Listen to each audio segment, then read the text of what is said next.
town hall.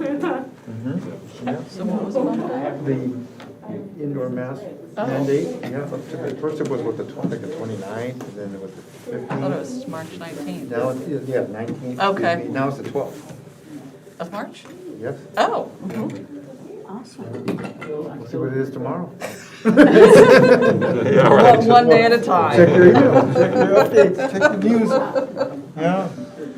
And we won't have to have the masks for the town hall. Yeah. You were right. Yeah. You're a prophet. What did I say? I don't remember. You It said, could, yeah, it Wait could, long enough. yeah, that it could get bumped up. Well, you said, well, we'll have to wait and see. We still have to Or wear did that masks. go back No, around? I think we got, Okay. I I think we didn't have think that everybody I now. said that, but now. So there's just two 5, empties. 6, 7, yep, just two empties. And if we had kept the other one, it wouldn't, yeah, that's, No,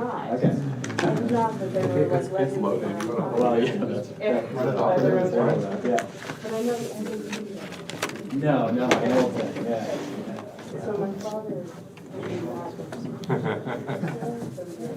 Yep.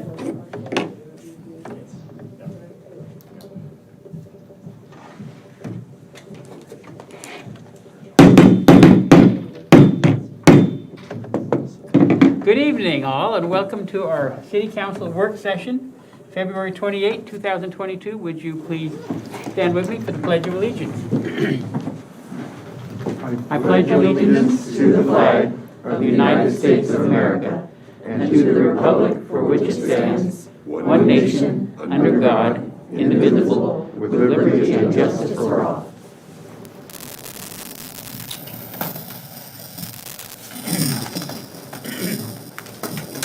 Well, we have a full agenda for tonight. And so the first item is mayor's report.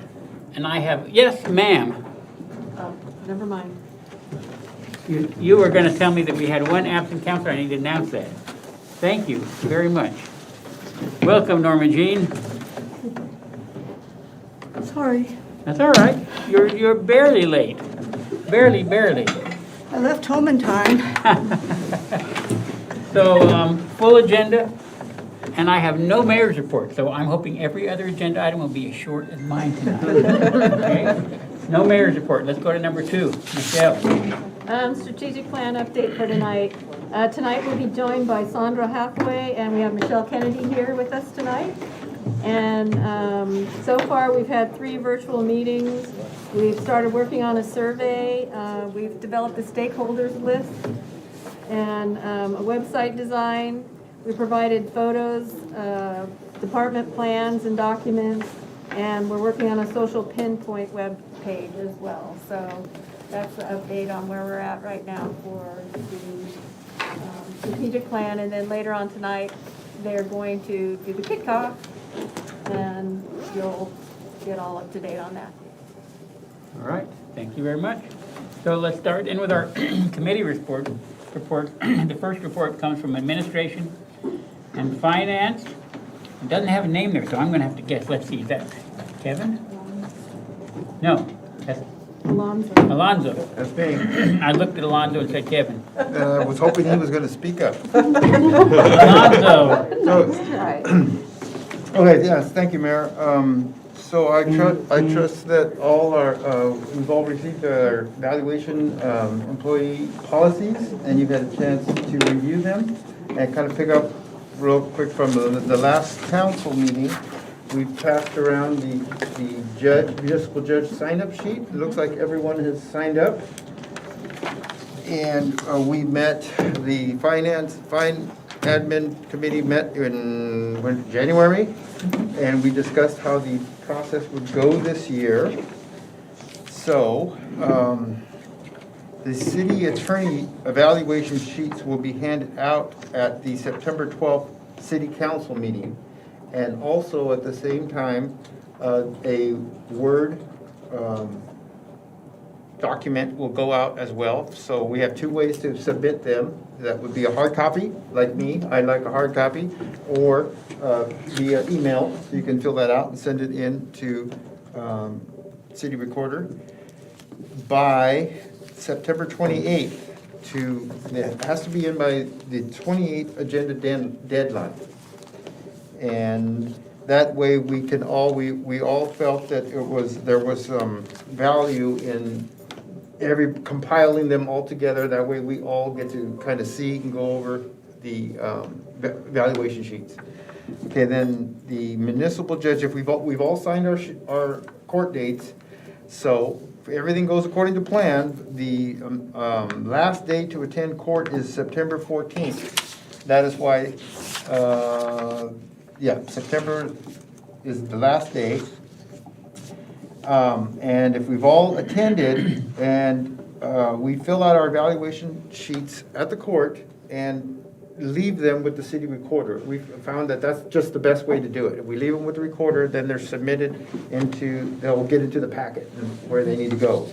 And those will be included in the September 28th agenda. Well, they have to be included in the September 28th agenda deadline.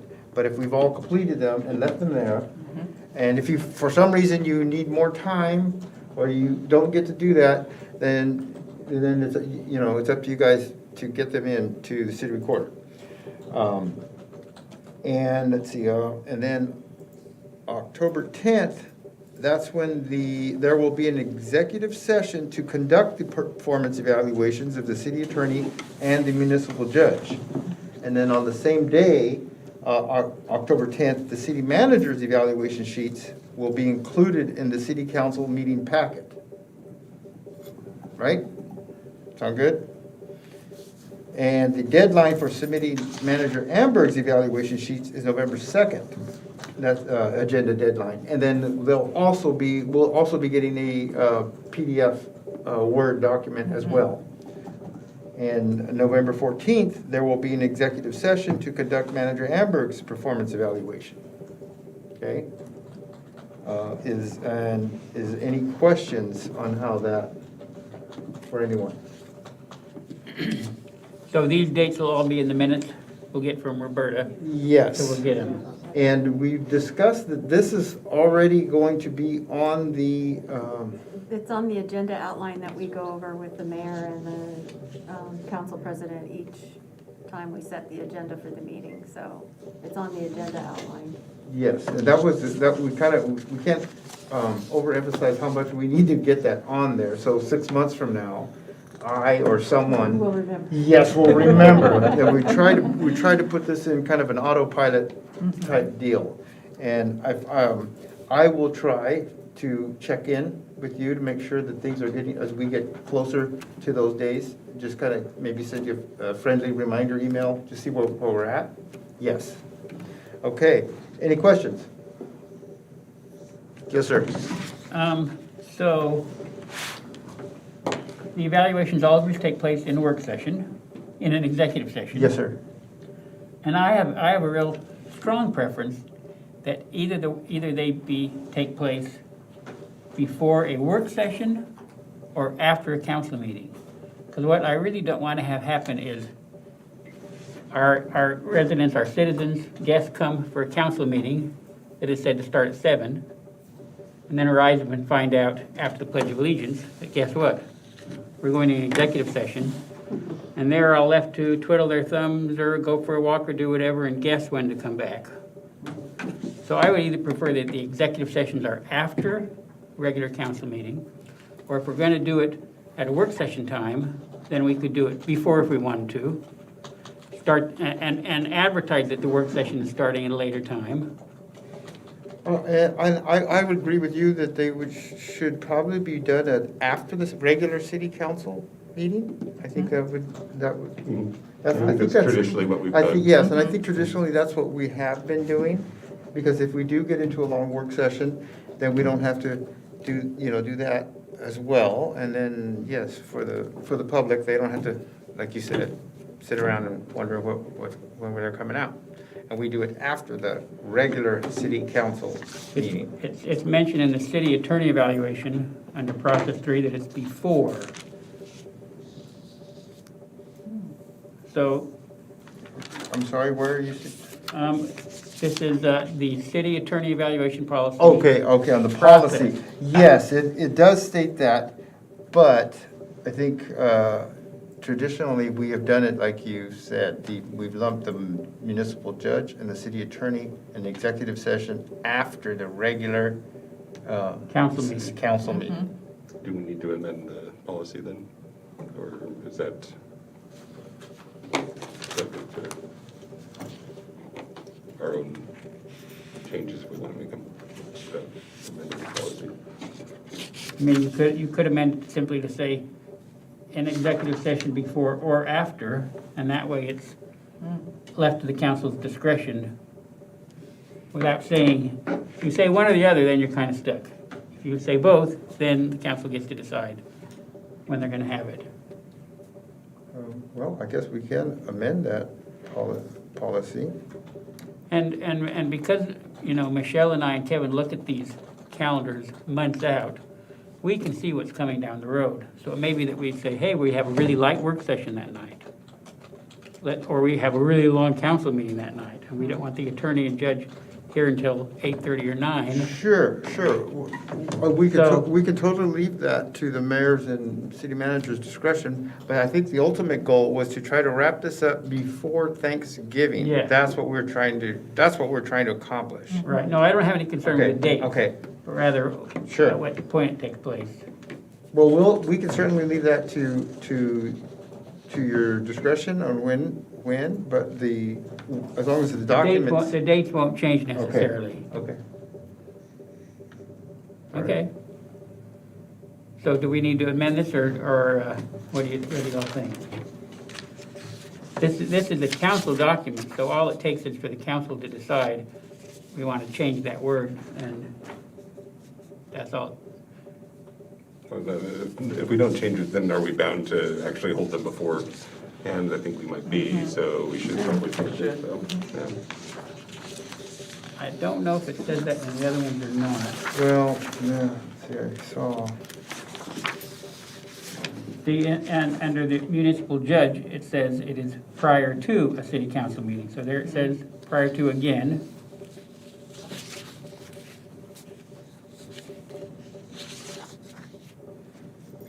Well, I would certainly amend that because I think it certainly works better to do it the way we have been doing. And the city attorney and judge at the same time. It's interesting that under the city manager, the wording's different. It says, in November, an executive session will be held with the city manager. It doesn't say before or after. It just says it will be held in November. So you could change the wording on the other two to make them all consistent.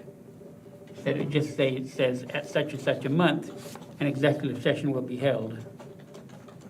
That leaves both the option open of doing it at a work session or a council meeting, and it doesn't matter whether it's before or after. But-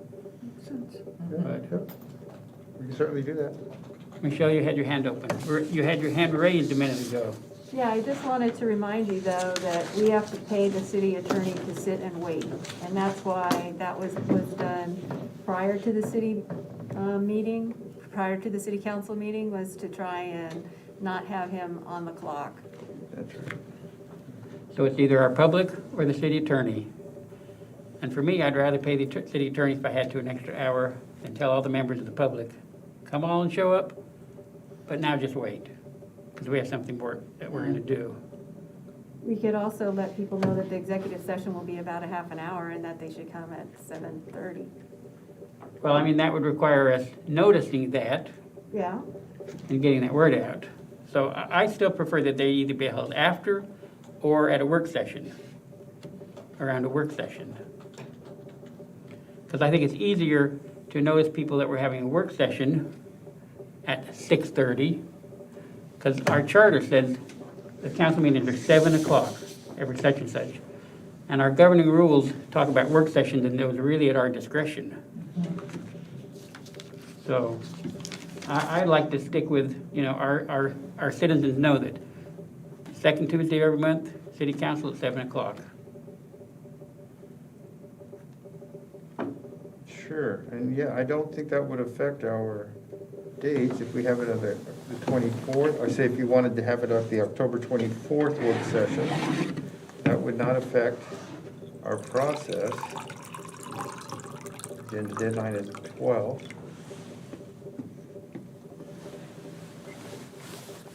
Sure, and I guess you could make that decision as you look at the weight of the agendas, like you said. I have no problem with that. I'll go ahead and amend the two policies to read the same as the city manager's policy and bring it to you at the next city council. Good. Does everybody think that's a good idea? Yeah, sure. Absolutely. Okay, wonderful, thank you, Michelle. Okay, and then we'll get all the dates through the minutes from Roberta, and we'll get them onto our calendar that Michelle and Kevin and I look at every week, or the week. Kevin? I just want to make a comment, great job chairing the committee this year, Alonso. I mean, it's my thank you. first time being involved in it, you did a great job. Oh, and just Absolutely. one more thing, if a counselor cannot, all of a sudden can't make the court date, you can certainly, you just coordinate that with the city recorder, let her know that you can't make it, and then what day you can. And I don't see any problem with two counselors attending court, we just don't want four on the same day, so. That's it, I'm done. And you said, clarify, you said the court evaluations are due September 28th. You said ideally no, people fill them out and turn them in at the end of the court hearing. September 14th, yes, September 14th is the last day that we can attend court, because after that, they have to be in to meet the deadline, the agenda deadline, so. And the deadline for having them to Roberta are is the 28th? The 14th, I believe. What did I say? Agenda deadline, October 14th. Oh, Last day court, I'm sorry, September 14th. Agenda deadline is September 14th.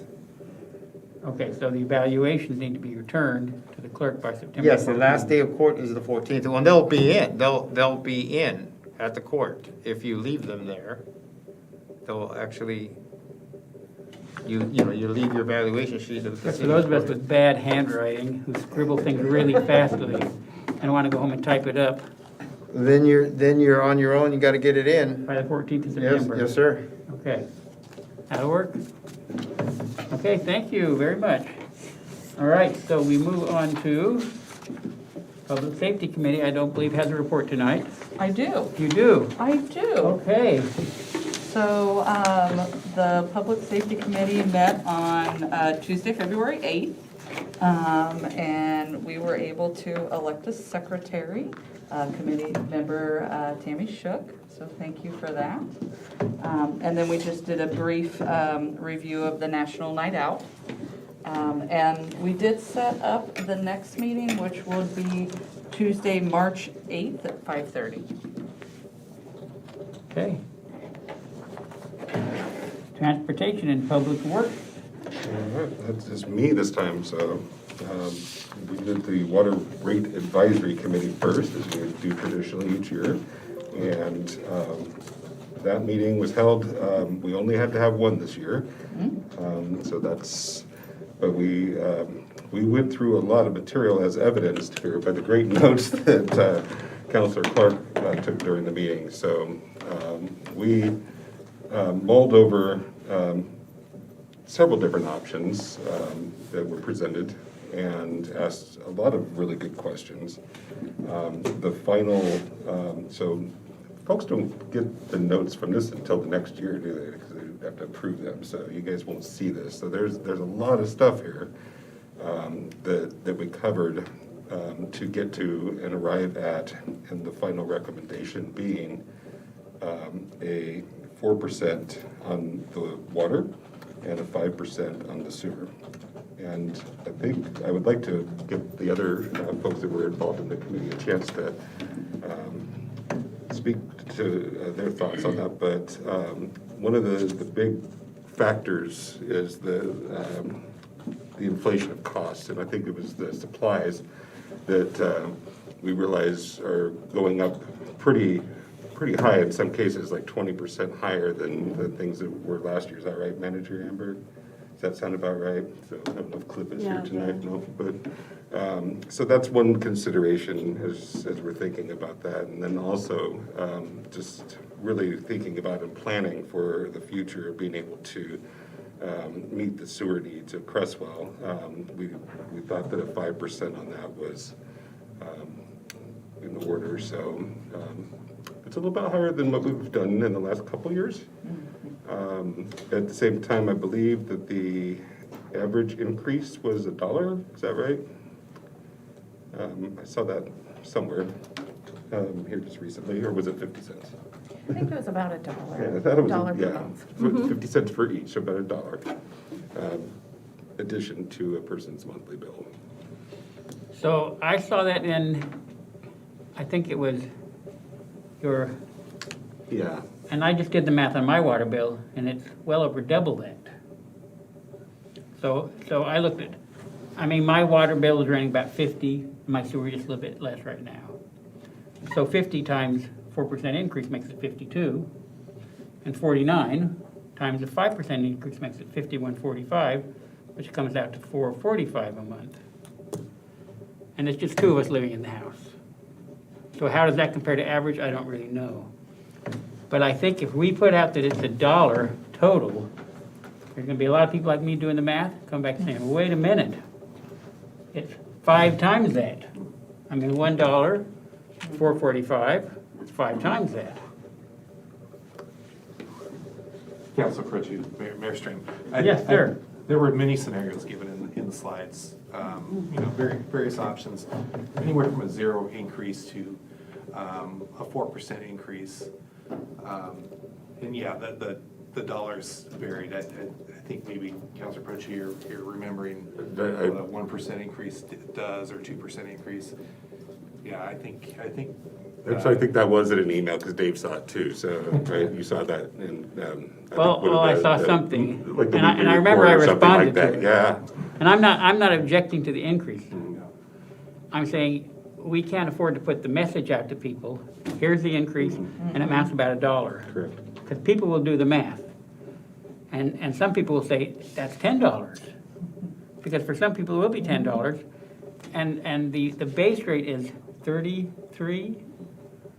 I mean, we have a base rate, I don't remember what it is. About 38, I don't know exact. 38 for water, and then the same for sewer, right? It's a little bit more for sewer. So if it's 38 and 40, so that's 80 supposedly, mine comes out to 100, that's still gonna be an increase of $3.50 to $4.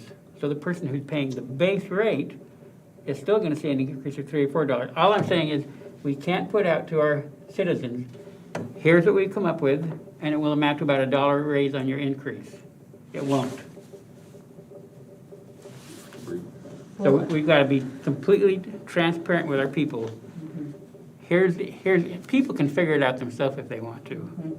Or we could put in the information, it's X amount for water, it's X amount for sewer, on an average rate of $50 for one and $49 for the other, it comes out to this increase. And then you could do the math very simply in whatever you put out to people, and people can figure out, oh, here's how I take my utility bill. And this is also a place, if we're going to communicate to people, we can make sure we call it, look at your utility bill, and this is based on water and sewer, not the public safety portion of your utility bill. Because I have people all the time telling me, oh, I pay $130 a month for water in Cresswell. And I say, is that what it shows on your utility fee bill? Yeah, my water bill. Well, it's called a utility bill, and it actually has water, sewer, and public safety. So now look at all three and tell me what you pay for water. Oh, I didn't know that. So this is a part of the education that we need to be providing to our citizens to understand how to read their bill. So I'm not objecting to the numbers, but I want to make sure our communication is really clear to our people and not to promise them something that is not going to be accurate. I'm sorry I misspoke on that. I should make sure that I had that figure correct. So we'll make sure to correct that in our communications, of course, so. So you said a minute ago Yes. that we didn't get the minutes of your meeting for another year. Why is that? Well, they have to be approved before they're released to the public, so. Oh, so they have to wait a whole year for the committee to meet again and approve the minutes. Yeah, I We- thought about that. That's kind of a, I don't know if there's any way to overcome that, is there? Not So unless to have the- another meeting to approve those minutes and then, And then you have minutes from that meeting. yeah, but at least they'd be shorter. So will the budget committee in May get more of an explanation as to the rationale for the increases? That would be my question. Because because people at the budget committee might say, tell us why you came up with those numbers. Mhm. So it might be good to have something prepared coming out of your committee as to how the numbers were arrived at for the budget committee. Yeah, Mayor Strand, to answer that, when you get the budget, you'll see the individual line items in the water and sewer fund. Materials and services did take quite a bit of jump in the chemicals that are used to the plant, and that was just one of the increases that really hit the operating budget. And not only next year, but it hit it this year. But we're going to get through this year. All right, very good. So it sounded like, from what I was hearing, that you might appreciate a little bit more of where the committee was coming from there. Is that something where Jim and I could maybe work on a little bit of that and maybe kind of, maybe take some highlights out of the notes from the meeting and then share those in the budget meetings? Well, I guess my thought is that you're bringing that to us as a recommendation, but we don't take any action on it. That comes back in May to the budget committee, and the budget committee takes action on it. So my feeling would be that at the budget committee meetings in May, that would be the time to be prepared to answer any questions from the budget committee on why the numbers were set as they were. I don't know that we need to have that information tonight. I was curious about the minutes. Sure. And you answered my question on that. Okay. So, any other questions for me on what we discussed at the Water Rate Advisory Committee? I would say just one thing that I'll add in to the questions or the things that we discussed was, is that we also talked about like, what would be the possibility of no increase, right? Is that something that would help sustain our city, would help sustain our city services? And the answer was no, right? Because of the increase of price of services and supplies and because of the forecast of just projected needs that we were gonna have to be able to maintain our current services, that we needed to have some increase in order to be able to do that. So we asked the question of would that be a possibility, and we got a pretty clear that they would absolutely not recommend that. So I do have a question. So what would be the minimal amount of increase that it would be for water and sewer to cover the costs? Is that 4% and 5%? I think, well, that would be, Jim, do you have any thoughts? So if we held steady, that's right around, what, 2% or something? Yeah, with some projected growth, I think 2 was like the minimum percentage increase. And But for sewer, we can't, sorry, no, for sewer, we cannot meet the DEQ requirement unless we have the increase of 5% for all of the equipment needs and to get away from our current system. We've been allowed to continue only because of COVID. Okay. So 2% would be the minimum for the water and 5% would be the minimum for sewer. Is that right? Yes, that's my recollection of the meeting. I would say that sewer number is probably not, so, again, I couldn't tell you exactly what percentage would hold us steady with, and keep things, with, so that we're not going, spending more than, but. yeah, the 2% would meet operational needs of next year, but would cut into the long-term reserves. Right. And with a $15 million sewer treatment plant on the horizon in the near future, that's not something we would recommend. Gotcha. We'd just be borrowing more in the future. So the 5% is really now in the future. That's what the committee felt. They Okay. really felt strongly on the safety. That's a good summarization, actually. Because if my memory serves me correct, and sometimes that's a little hazy, 4 and 5% is quite a bit of an increase for households It does. to be 9%. So that's why I asked the So question. it's not 9%. It's 4 for one, Right. 5 for the other, so 4.5% total. Right. Yeah. So I want to give a little bit of background beyond this. And I don't remember what year you'd remember, Michelle, 2000, 14 maybe, 15, we did a very exhaustive water rate study here in this room with a consultant. And at that time, the city was locked into, and by locked into, it was established, and the council didn't change it, a 0.5% increase annually, 1st of July for water and for sewer, locked into that, and had been for a number of years. And the city was steadily falling behind on both of those. So we did a water rate analysis, and one of the council members, there was concern about raising the rates. Great concern. One of the councilors asked the consultant, in all of your years of doing water rate analysis for a city, have you ever been able to recommend a city lower their water rates? And he said, one time. Very unusual circumstances. But he said, the simple matter is the cost of utilities always goes up. And so either you stay level with it, or you think you're doing your citizens a favor by staying under it, but eventually you know what happens to that gap. So it was a very painful consulting process for the council, because we all wanted to go back to our citizens and say, hurrah, we're able to lower the rates. And we walked away from there saying, boo-ha-ha, we have no choice but to raise them. And at the time, I think we raised them like 7 and 8%. It was a big, and we got a big pushback, and so we reevaluated. And that's where we came up with the charter that said each year we need to evaluate 1 year at a time and find out what does it really cost. But that cost of covering water, it's not simply the cost of getting the water for 1 year from there to here to your house. It has to factor into the longer range picture of what do we have to do to these facilities. So, but I'll never forget that. We all wanted to lower the rates. So I'm not objected to 4 and 5%. And I think in recent years, you'd have to, I think in the last 3, 4, 5 years, the rates have been lower than that, the annual increases. Yes. And if you look at eWeb and some of the other utilities, they're raising their rates 4 and 5%. So, Sometimes twice a year. yeah, so, anyway, just my thoughts. No, I just wanted to know what the minimum amount was Yeah. and what the reasoning for the 4 and 5%. Well, and I think the budget committee, members of our community, they will be asking. Sure. So I just advise the members of the committee to be ready. Sounds good. Yeah, any more? Nope. Okay. So then we have Parks and Tree Advisory Board. Is that Tammy?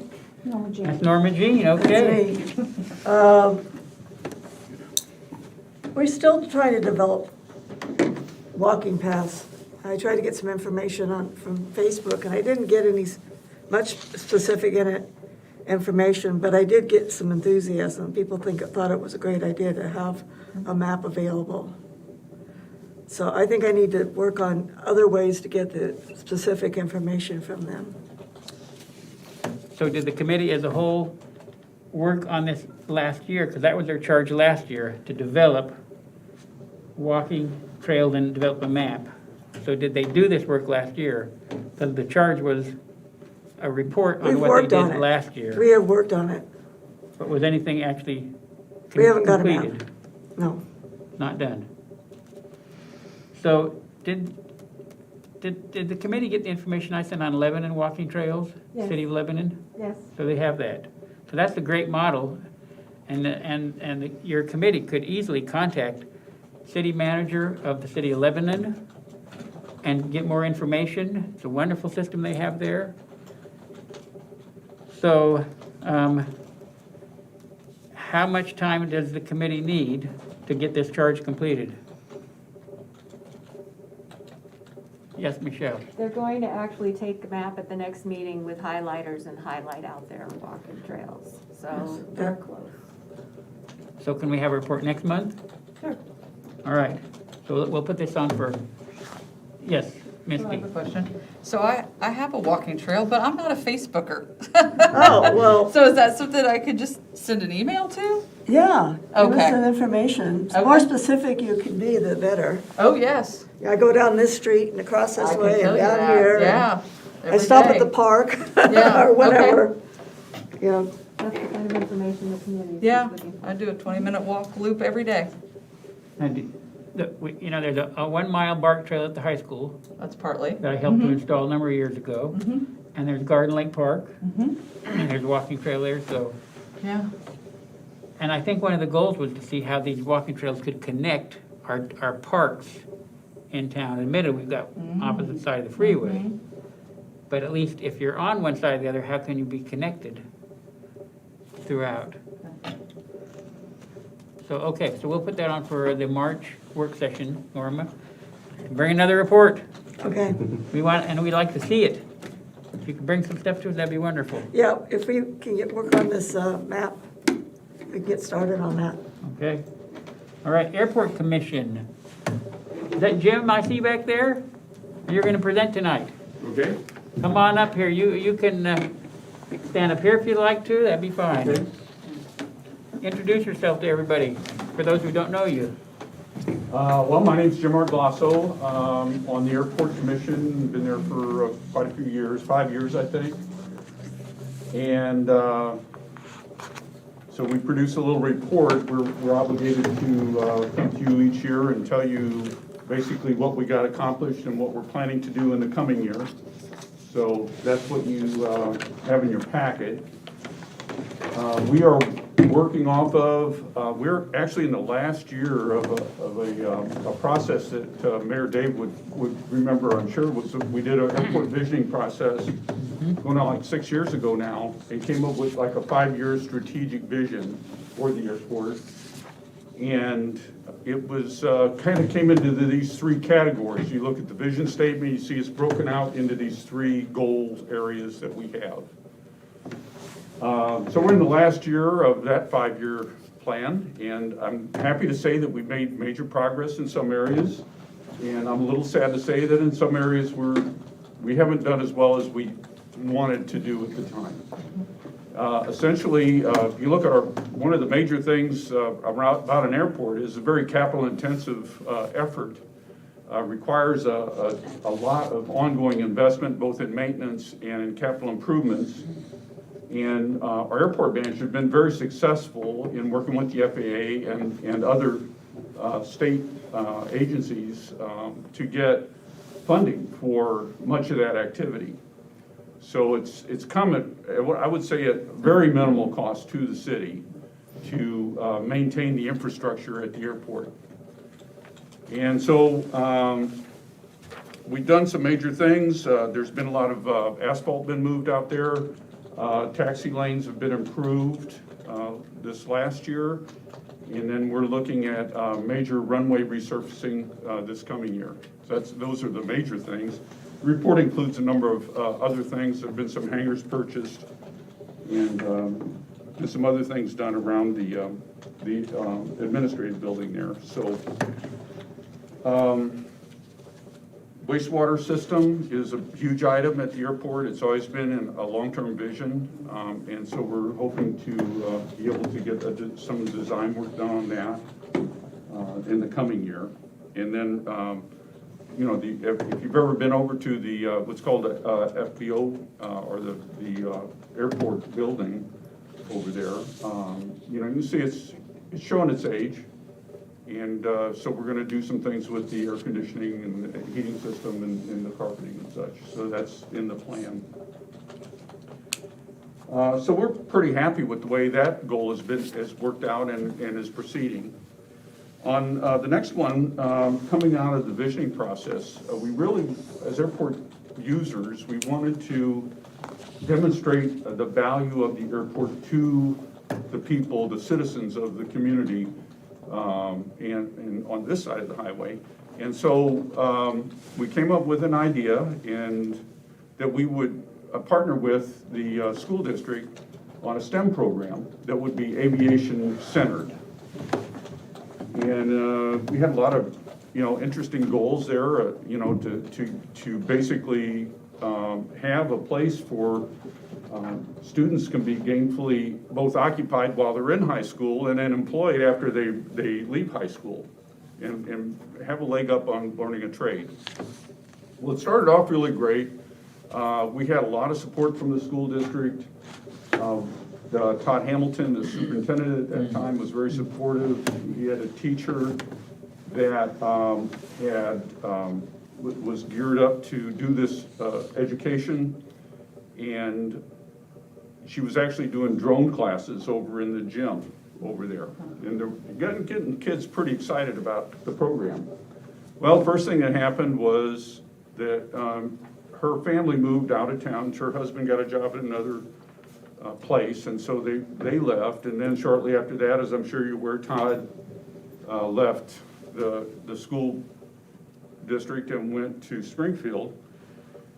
And so that, anytime something like that happens, you know, our momentum turns to inertia, and it's hard to get, you know, excitement and priorities aligned between different organizations. And so there was, of course, a process to get a new superintendent. New superintendent had to, you know, get their legs under them, and as soon as that happened, then COVID hit and pretty much turned all schools upside down. So we're hoping that eventually we can kind of get this going again. As we have another strategic plan, this one is turning out to be one where, you know, we had our 5 years and we've got a lot accomplished. There's some things that maybe it might have a little bit of a tail to it, a year or two, to get some more things accomplished if we can.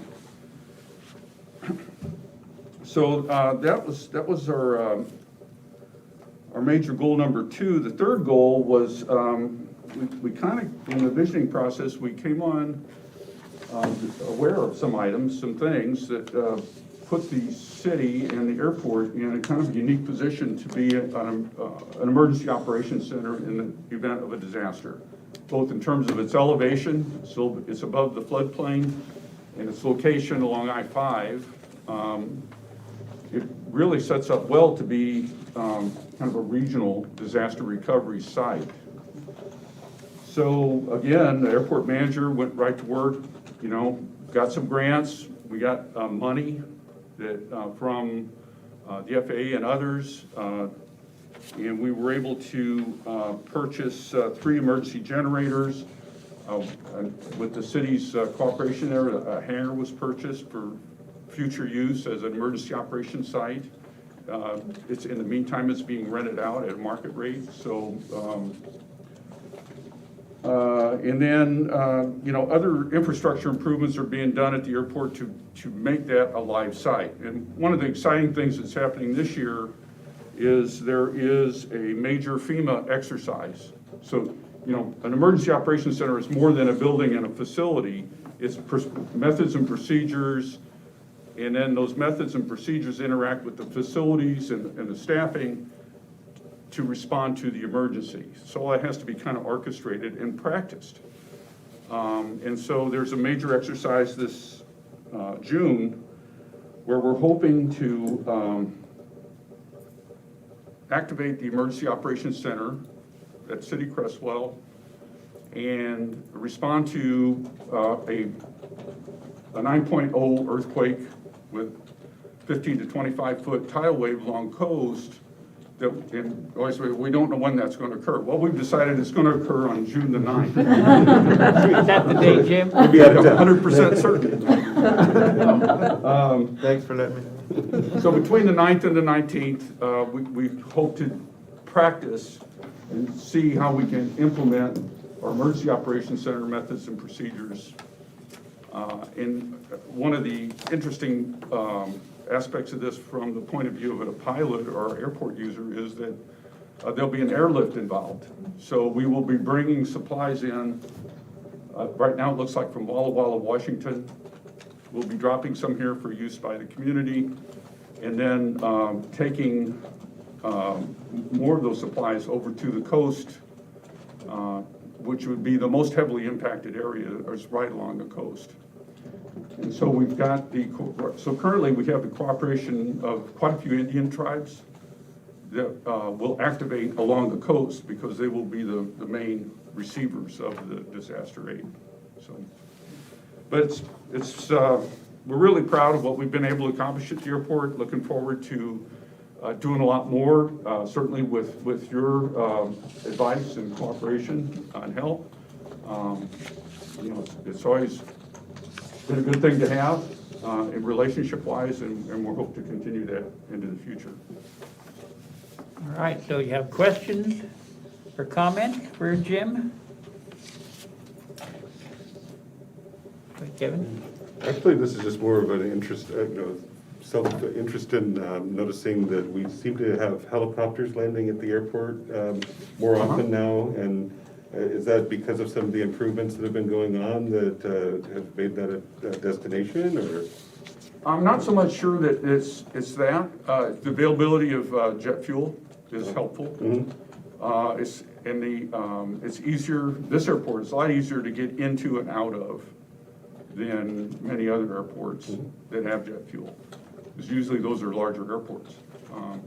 So we've been, there's quite a few air ambulances been landing here. There's some Blackhawks, major iron came in around the firefighting time. Yeah. And so, we're kind of right on the verge of possibly being a staging area for some of those Very activities. interesting. It's pretty cool. Yeah, I've been very impressed with the body of work that you guys have been doing out there. I put a lot to the airport manager. I mean, she's very aggressive when it comes to nailing down these funding activities and executing on our plans. Any other questions, comments? So Jim, I had a question, because you mentioned that the strategic plan we created ends this year. 22 is the last year. 22. So do we need to get a goal on here that this year we need to update? I mean, we're in the middle of doing that for the city right now, but do we also need to get a goal on here that we, maybe update? Because you said some of these things hadn't been implemented.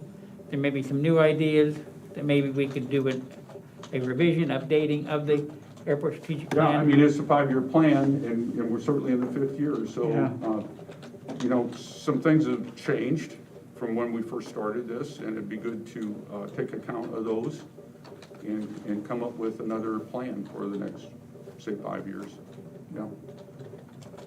So, If not, we'll probably just continue to work, the initiatives that we've started but not yet completed from the old plan. but reviewing it and updating it would also give you the chance to look at new opportunities and projecting out a few years. Right, yeah. So Michelle, how would we go about doing that? Would that be a council decision? Yes, it would be a council decision. It would be a direction from the council. I don't know if you recall, do you recall when we did the strategic plan? Yes, I So, do. We hired a man, Dave Weinkauf, and we met in this room. We had a big group of people, maybe 20 of us at times, to create that. So I do. So I don't know that we want to go to that same measure this time. Maybe something, maybe we want to do You that. want to do another 5-year plan, that's what's required. And maybe There is- another option is to do more of a review and an update.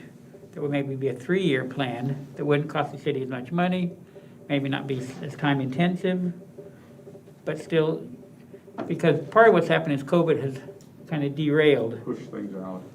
But COVID has also, everything changes. So the environment's different. So the opportunities that might be out there 3 or 5 years from now are different than what they were 8 or 9 years ago when it was created. So let's put that on, Michelle, for you and Kevin and I to talk about it next time we meet and see where we want to go with that. How's that sound? And council, you can know that it's probably going to come back for a discussion. You're also down, your commissioner, the chair of the committee, Sid, has resigned. Sid Voorhees. So are you going to be the acting chair for the time Would being? appear so, yeah. I was the chair of this last year, so. Okay. I guess my horse got shot out from under me, so I guess I'll be chair of this. Can you also be talking with Shelley and the committee about possible names you can give me, because I'll need to make an appointment. Sure. That's And part of council, our same process. thing for you. Be thinking about someone who might make a good fit to serve on the airport commission. Right, yep. And I think Sid was on as an airport user. There you have these different categories. Right. We have, of course, council liaison, we have That's right, that's citizen person, and we have one of those. And I think he was on as, I'm an airport user. I think Sid was an airport user as well. So we'll need to look at that, yes. Okay, thank you very much, Jim. Thank you, Jim. Thank you, good report. thank you, Alonzo, for all your work on the airport commission. Yeah, they've done a lot of stuff. Yeah. Okay. So let's see where we are here.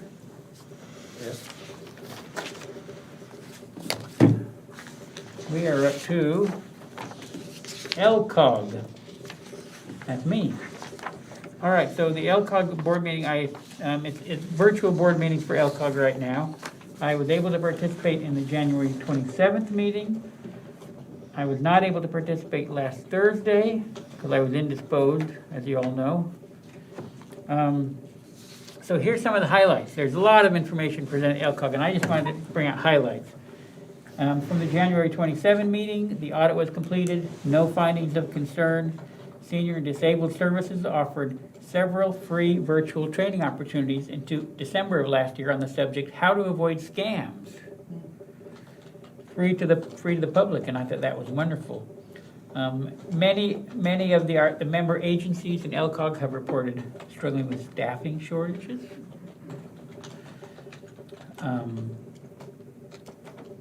One of the future board agenda items that did not come up in February, but it will come up later, is on cybersecurity and cybersecurity insurance. And Brenda Wilson, director of LCOG, reported that the week of June 24th, Lynn County was hit with a cyber attack. And of course, that's very close to home. And she said it can cost a lot of money and oftentimes takes months to get up and running. And you can understand for a government agency, you can't afford that. So one of the interesting comments Brenda made was that the Department of Homeland Security will hack your system for free. And then give you a report on what they found out. That's interesting. Government system, not your personal system, I don't think. So Michelle and I and Kevin had a good talk about this. And not for tonight, but maybe at a future time, Michelle, you might put it down to give the council a report on our security measures we've taken in the city. Because our staff has definitely taken some security measures. So Michelle, maybe you could bring a report on that at a future meeting, at a future work session. You and or Jim or whoever does that work, I think that would be of interest to us. We can have Stepper come up and Step Up IT come and tell you what they do. Okay. Well, you can make a note and we'll decide when to do that. That would be good. And then from the February 24th meeting, I found it was interesting. Senior and Disability Services reported that in 2021, they were able to provide 80 laptops to seniors in Lane County to help them combat isolation and loneliness. So I thought, yeah. So those are just highlights from LCOG. Okay, Lane Act. Misty. Nope, that's me, but that's okay. I'm sorry, I'm It's okay. We move around. That's right. It's all fine, yeah. I'm still getting acquainted with all of you. No worries. Well, so Lane Act, we met actually at the beginning of February, so it's been a little bit of time. But we spent most of our time within the committee actually talking about the Connect Oregon grants and going through the 4 different proposals that came from Lane County to kind of talk through, like how could we advocate best for them when we get to what we call the super region for deciding how some monies or recommending how monies are spent. And so we spent quite a bit of time talking about that. In fact, that was the majority of our meeting. There are 4 grant proposals for Connect Oregon for Lane County. So one was for the Eugene Airport, one was for the Crestwell Airport, and then one is for the Florence Airport to be able to kind of help provide some spacing for where people are landing and where they fuel, which I think it makes sense. And then another one was for a railroad spur, so to essentially be able to move some railroad stuff around to be able to actually help encourage recycling and recycling processes. So we talked about those. There was a lot of talk within our meeting actually about the Crestwell proposal and feeling like it should be ranked higher, and making sure that the scoring system that the Connect Oregon has was in line with what the scoring system that we were seeing. So there were a lot of eyes on the Crestwell Airport. And there was, again, my sense is there was good energy in supporting it. So, but, you know, I'm not a decider. So there's that. So that's just my impression of the conversation. So keep your fingers crossed. That might work out well for Crestwell. And then we also got a presentation about the Coburg interchange concept design, just because the growing of Coburg and the urban growth boundaries and kind of moving on to the other side of the freeway and what that's going to mean. It was a really interesting presentation. And then as I was looking through the agenda, one of the things that I noticed is that on April 13th, there will be a presentation around the Crestwell project that's happening sometime, I'll call it September-ish, that's going to happen. And so, so if you are interested in learning more about what's coming up, we would love to have you join. It's a Zoom meeting, so you can join from the comfort of your couch if that works out well for you, and I'm happy to share that meeting link with you. So it's going to be April 13th, and I don't know exactly where it will fall within the agenda, but if you'd like to watch, you are sure welcome to. And if you have other committees that are interested in watching, so like I was thinking about the Planning Commission, for example, they might have some interest in that. And as I was thinking about other items on our agenda, I thought, roads. Interesting. Anyway, so that's April 13th, and the meeting starts at 5:30. And when you say the Crestwell project, what is that? So, yeah, I will defer to to Maddie on that more specifically. Okay. But the Crestwell project, really in front of kind of like where the train goes through, and there's a number of things that are going to be repaired with that. But again, I'm going to defer to Maddie on all the I'm details sure it'll on come that. up in one of our committee meetings or something, right? I mean, is that part of the It will come up. transportation plan or? Well, it's not what, we're not doing it. Okay. ODOT. It's an ODOT's project, yeah, okay, It's but an ODOT but it involves project. us in Yeah. some fashion, yeah. Yeah. Okay, well, So- I'm interested for sure. Yeah, I'd love to hear a little report on Maddie, because you remember, we're all live on YouTube right now. So we may have people who are watching saying, what is the Crestwell project? And So we have Maddie can we give at the a moment, yeah. Yeah, I can give a quick summary. quick summary? Councilors, sure. You'll recall, councilors and mayor, that there are many things that are challenging about the joint intersections, sometimes we affectionately call the jog of Highway 99 that runs through our city, Mill Street and Oregon Avenue, and then Front Street and Oregon Avenue. And there are actually a couple different things that are happening with that alignment. The first is a pedestrian walkway improvement. So you'll recall that 2 years ago, a sidewalk was built on the north side of that intersection, or the crossing. In the process of developing that sidewalk, the rail provider did some inspection and determined that the ties that are running the rail themselves, the rail and the siding tracks, are all broken. And so the rail provider put forward that they would do a capital improvement project to replace the rail itself. So we will be seeing a lot of material arrive sometime this summer. We're not sure, we'll have more information when the project is let for the bidding process. We'll know more about the actual construction schedule, but we'll see a whole lot of the rail ties and the actual rails being brought into town. The rail is going to do the rail alignment and its siding with concrete panels through the drive aisle, both north and south.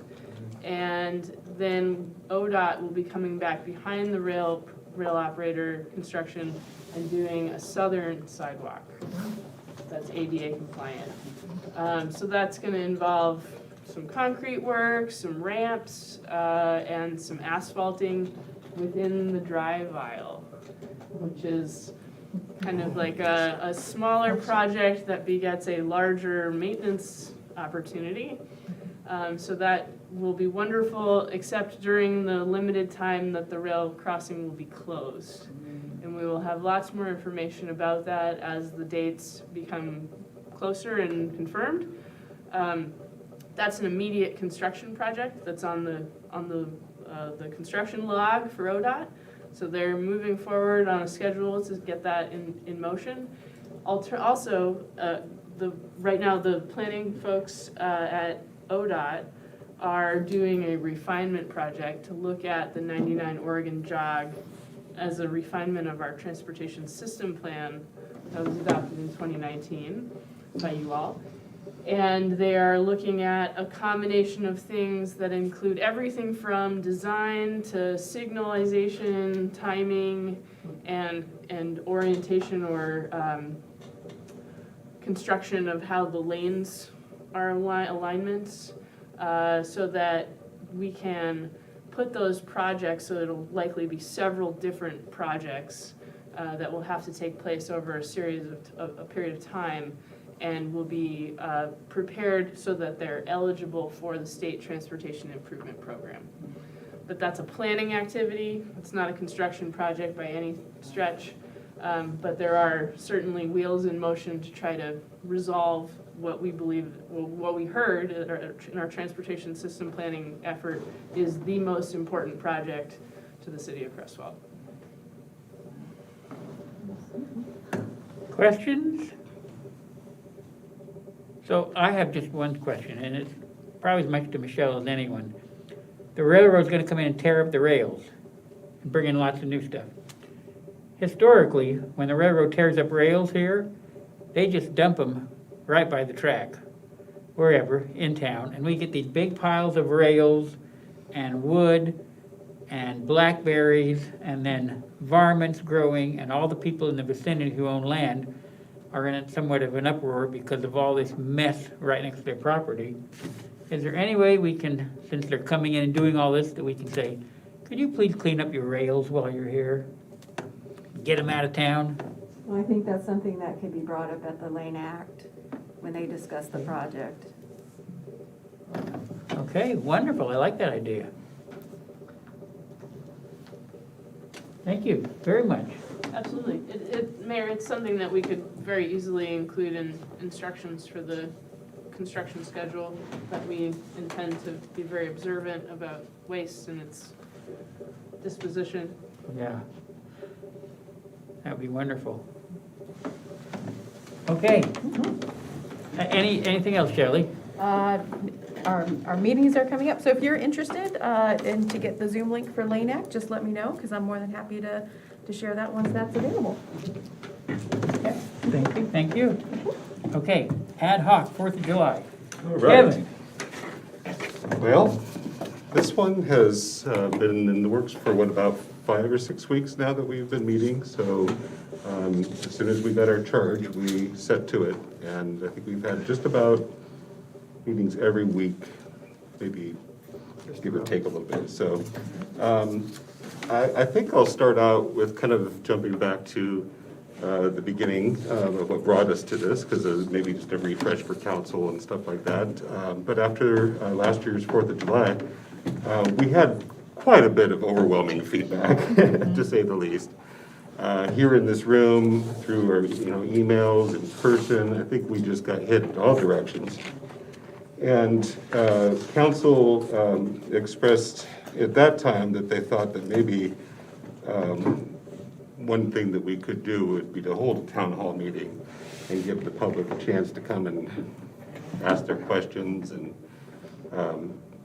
basically express concerns, things like that, which is exactly what the committee charges for us to do, is we can give information and interact with folks, answer their questions to the best of our ability, and essentially that work has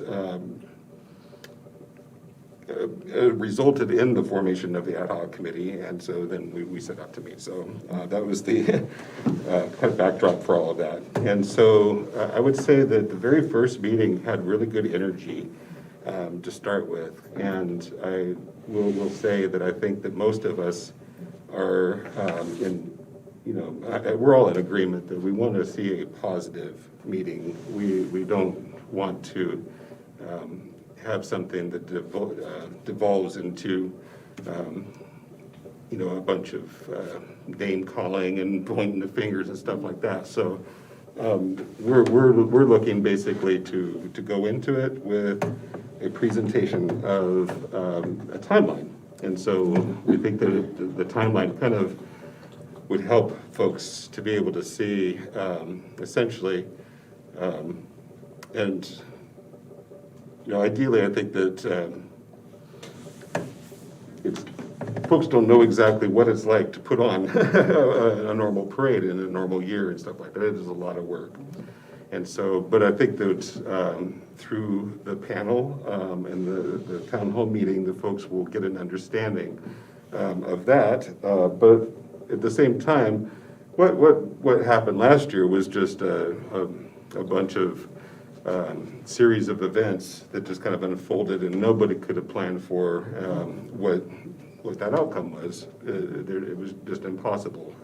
Nobody knew. So I think that the timeline kind of helps create understanding around just what the chamber was going through when, of course, they were in the middle of the pandemic, and they had to basically reboot themselves because they had activity had died down during the pandemic, and so the chamber was not able to do what they normally do. And then there's the city, and what we had discussions right here in this room of what we hoped we might be able to do or what we could do, but we didn't know that we could do because we didn't know if we were going to be able to. And then there was the other groups that were looking to do their own activities. And so the timeline is, I believe, what helps kind of set the tone and the stage for what happened in last year. And then that will then go, and so this is where I can hand this out. So we'll just go ahead and pass this around this way here. Kind of what our proposed schedule for how the town hall would look, when it will be, where it will be at.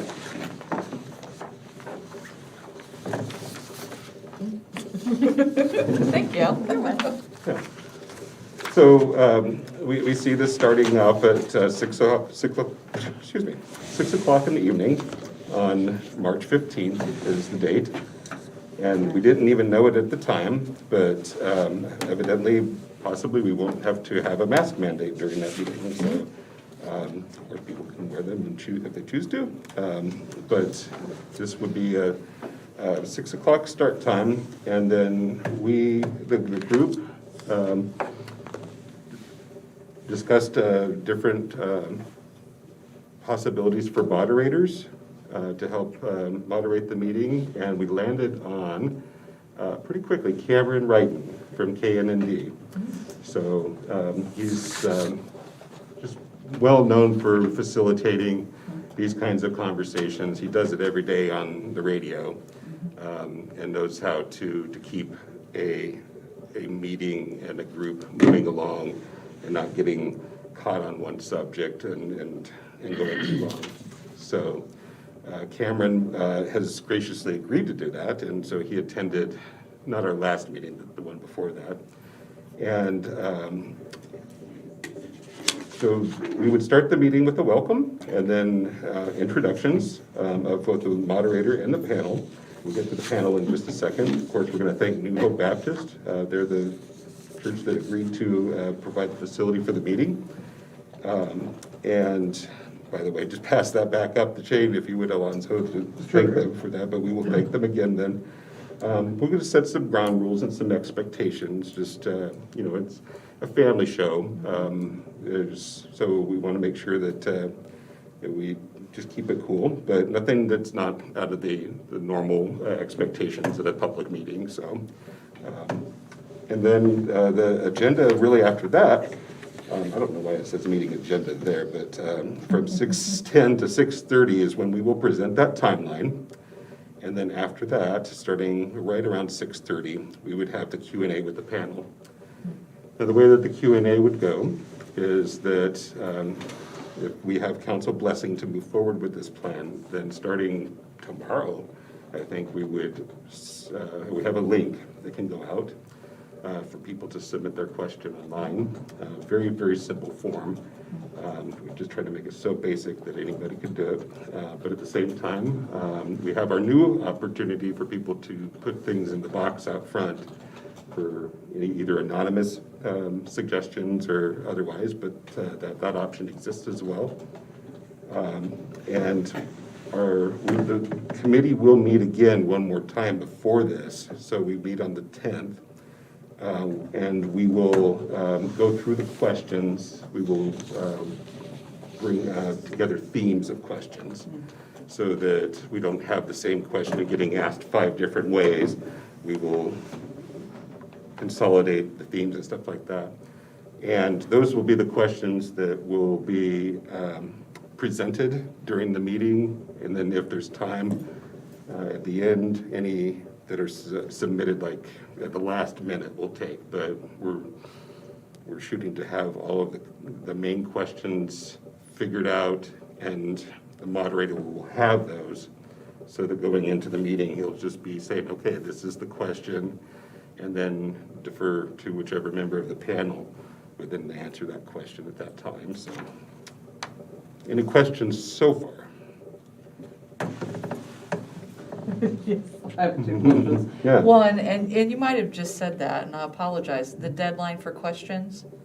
So up until, really, I think that anybody can submit questions up till the meeting itself.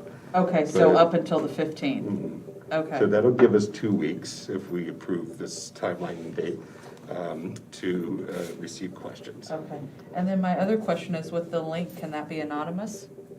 If Yes. somebody wanted to put a question in? Absolutely, Okay, yes. thank you. Mhm. So will there be an opportunity at the end for live questions? Yes. Okay. So the idea is that we're trying to keep it to an hour and a half, but I think that we kind of know that it could go as long as maybe 2 or something. But we've kind of, we're trying to respect everybody's time. We know that we're asking the entire council to actually be on the panel with us. Right. And I know that that might sound a little bit odd for those of you that weren't here during that time.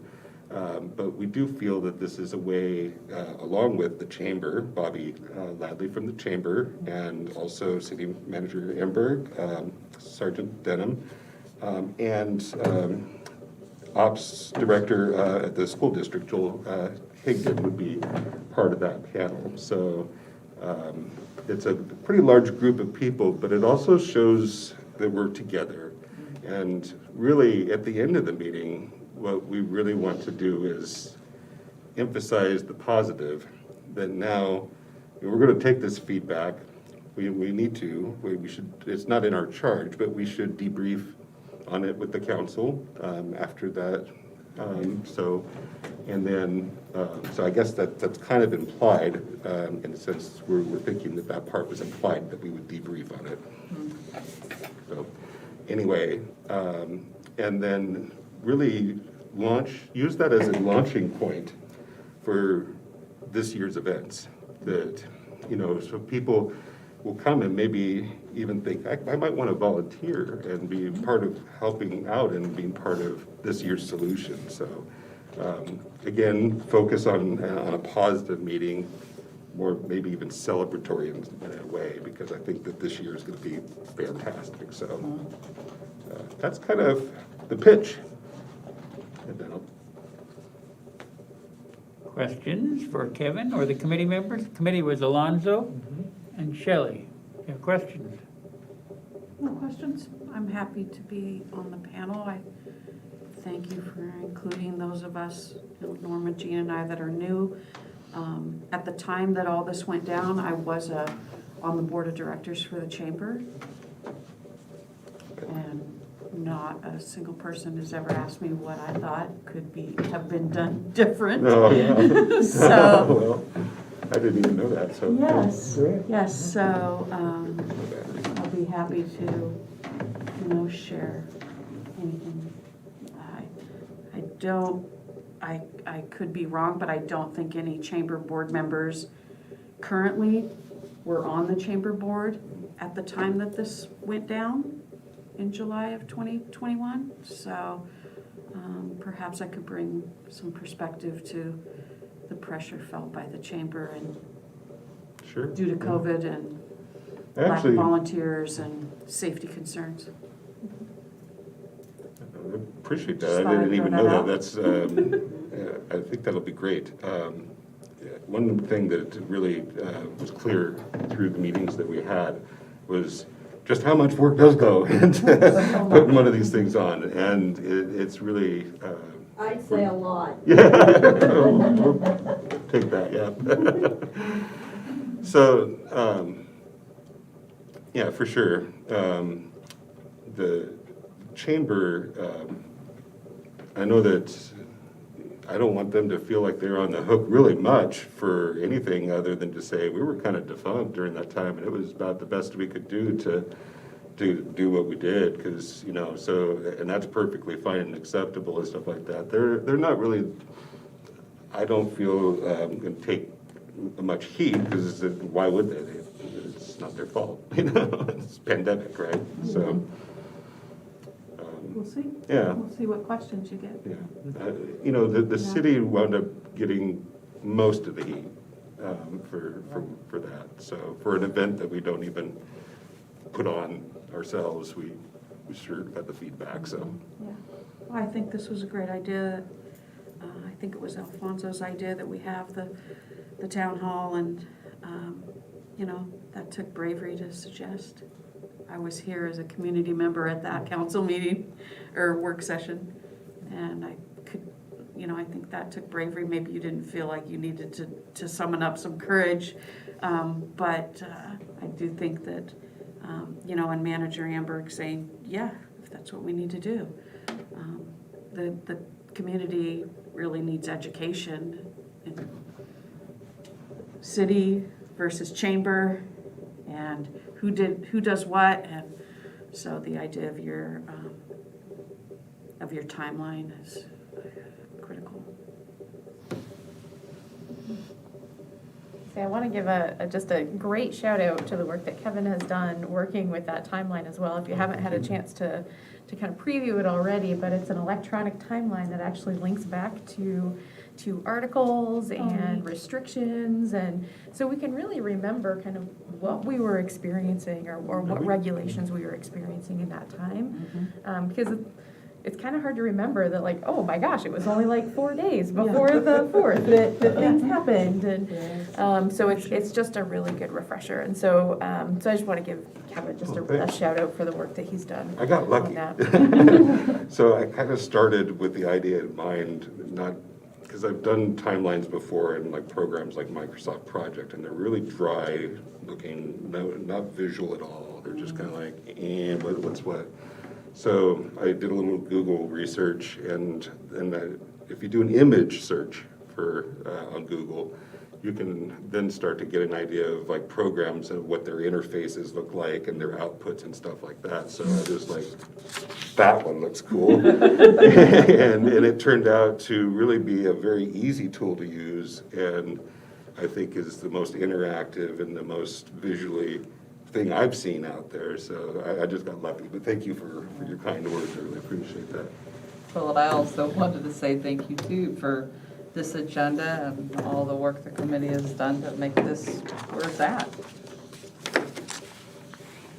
I'm glad that we chose to do this as a committee rather than to put it to Manager Hamburg to do, so I'm sure she is too. So I have a question, and then I want to do some thinking aloud. But I do want to say, I think it's wonderful that you were able to bring all the people into it. Scott and Bobby and Joel, for your discussions. I think that was really, really good. When we do decide on the date, which we need to do tonight, you're going to get that to the Chronicle, right? Because it's short notice for them to get it out. So we'll get that to them. And you've done a wonderful job of getting this all done in such a quick period of time. So my question is, because the main purpose of the meeting is to look back at what happened last year, to give people the time to come and get information, ask questions, vent if they want to vent. You know, we can't control people who come. and move towards a positive solution at the end, towards looking forward. So my question is why you would want to have on the panel 4 of us who were not in an elected position last year when it happened? That's my question. It's a good And question. I'd like to, I'd like to speak to that. Okay. I think we were all in consensus, and that was a good question. We talked about that. And I think we were all in consensus that it was a great opportunity to show unity, that we are a full council, we have a mayor, we are with all our partners in regards to the 4th of July parade. We're all here. And we're not pointing fingers, we're sticking to the facts of the timeline. Here it is. And in that timeline, when that presentation is brought up and gone through, I think a lot of the questions are going to be answered during that time. But then, of course, we will move on and address them. So I think that's why we came up with that. And I sure hope that you all join the panel. Yeah, I think the other thing, and again, sorry if I'm just like jumping in, and I'll use Joel's words during our committee, is that because Joel was also, not present, I mean, because the school district was not overly involved, or not involved at all this year, is the feeling of, okay, so even if I wasn't here last year, I'm here now. And I'm listening and I'm hearing, and I want to make sure that, again, as we are moving forward, that we're together in a plan, in working together to provide this service for our community. I mean, I think we can all show our support by being there, by being introduced, by sitting up front. But to have us on the panel, none of the 3 of us can speak as to the events of last 4th of July in any kind of council role, because we were not in a council role then. We would only be able to give our opinions as citizens from last 4th of July. That's my concern.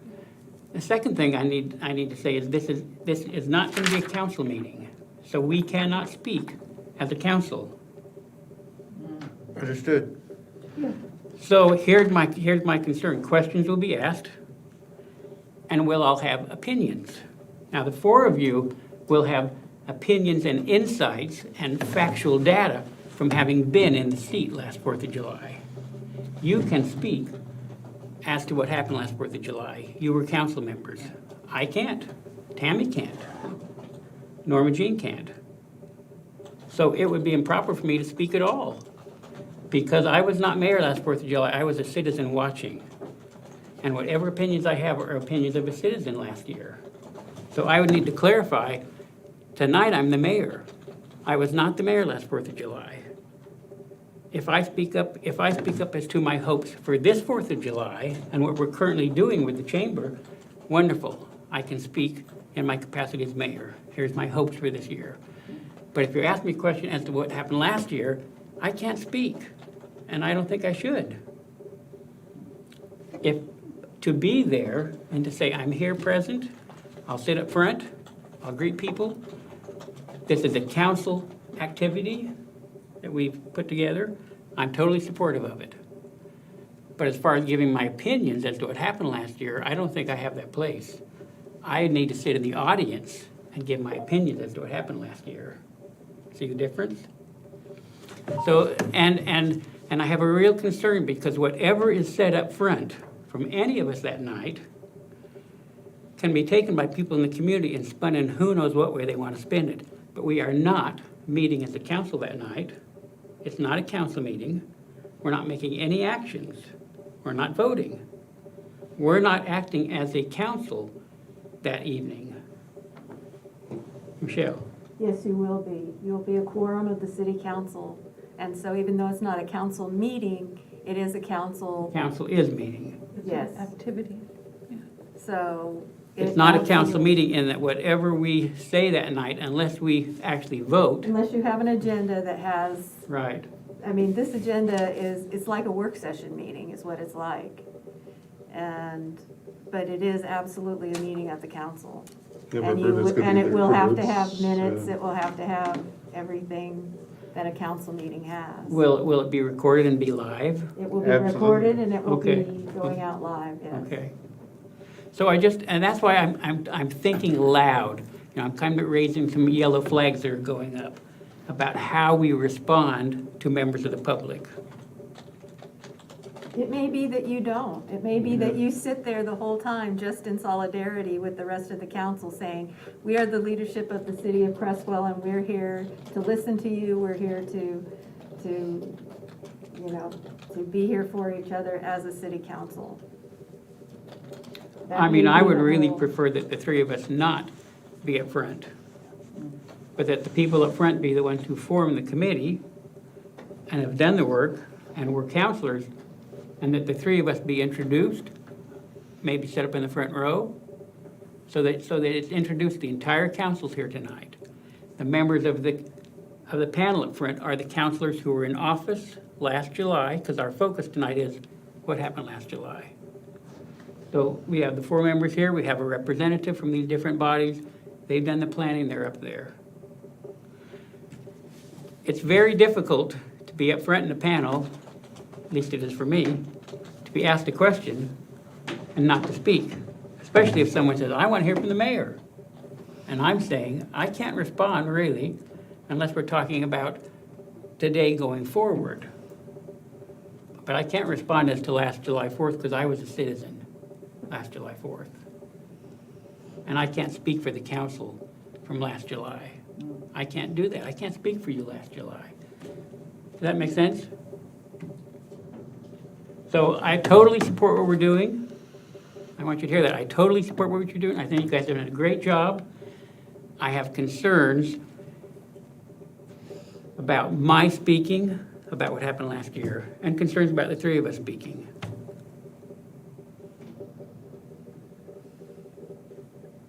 Unless we speak and say, I'm speaking as an individual who was a citizen last July, and here's how I perceived it.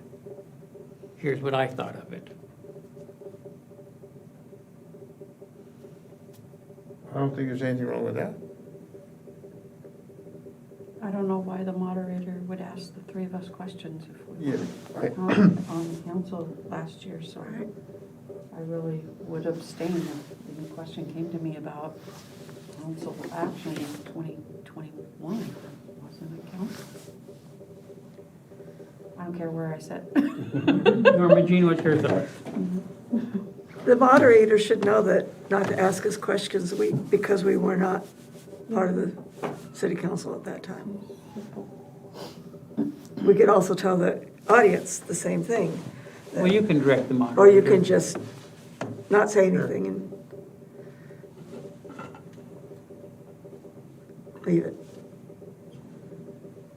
I like what Alfonso said about, it shows us united and we're all very excited. The chamber's already started asking for volunteers. This is going to be a great parade this year. And I hope everyone that leaves the town hall will feel like, whew, that was just a one-off last year. And provided we don't have, another plague, locust invasion or something, we're going to be fine.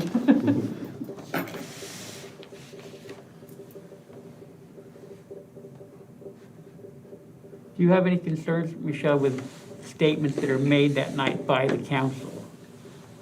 I think that the way this is going to work is the moderator will have a question and then people will volunteer to answer the questions. I don't think they're gonna call on specific people to answer the question unless it's like a chamber question. Then they'll call on Bobby or maybe Tammy, Councilor Shuck.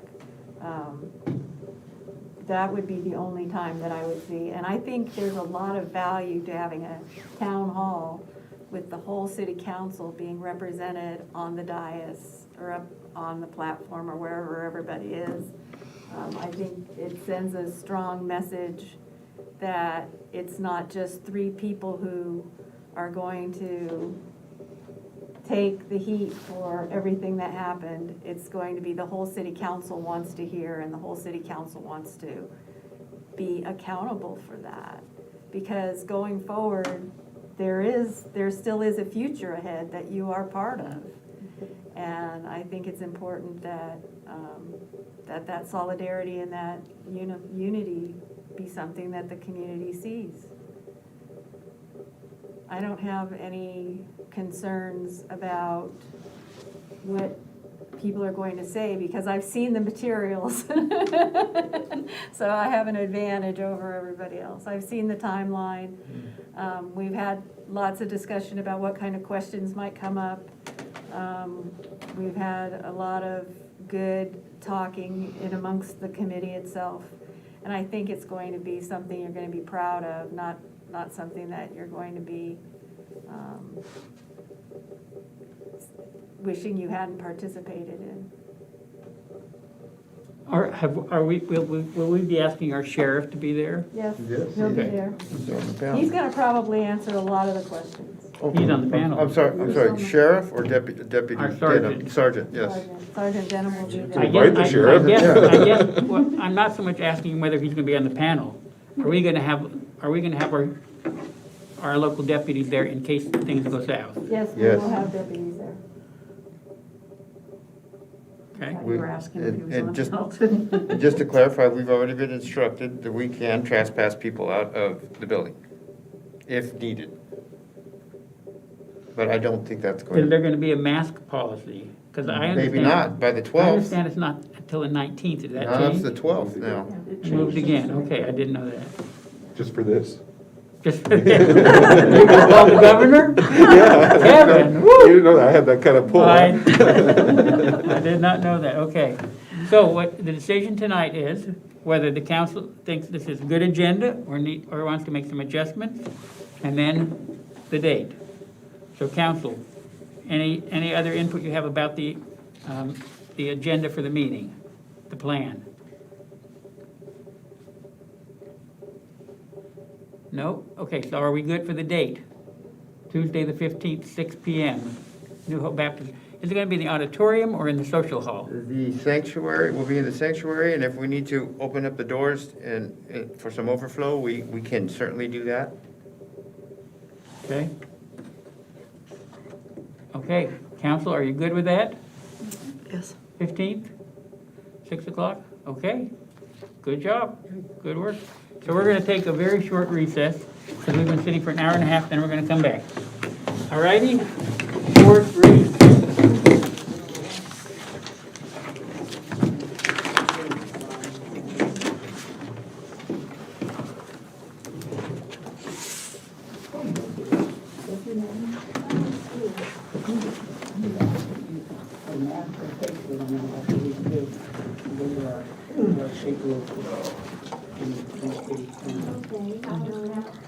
I just wanted to chat with you about that.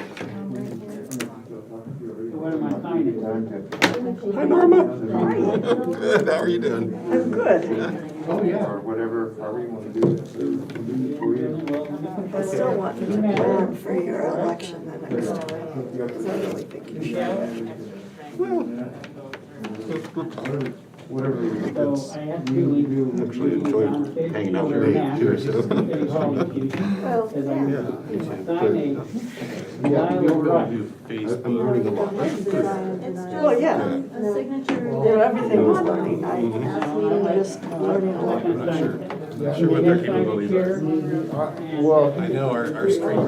I'm plugging if I can. Oh, you brought a cord? I might be able to steal from over here. But I will not walk. that's fine. get up real fast. You'll have to help watch. I don't know, all I know is our, So Kevin, I was wondering, soundboard, he had knows all. you sent that timeline to everybody? no. Okay, because I feel a little out of the loop there. Yeah. If I'm gonna be, It only went to our committee members, yeah. Okay. But let's, when we Because if I were, yeah, rejoin, I would let's like ask if we to, can do that. yeah. Because then you'll kind of have an idea. Want me to just give Yeah. you- Yes. That would be nice. Would that be all right? Yeah, absolutely. Give him a heads up. Jay Piper will be calling. I mean, even, you know, if you think that an hour before this thing is. Kind of had that thought of like, Whatever you think will work. I was gonna say, yeah, when I talked about the timeline, you nodded, and I was like, okay, great, it's been shared. Well, I was like, okay, well, there's one, yeah. You have to Accommodate me by allowing me to breathe, that would be good. Well, I'll get you a face shield. 801, Okay. 2361.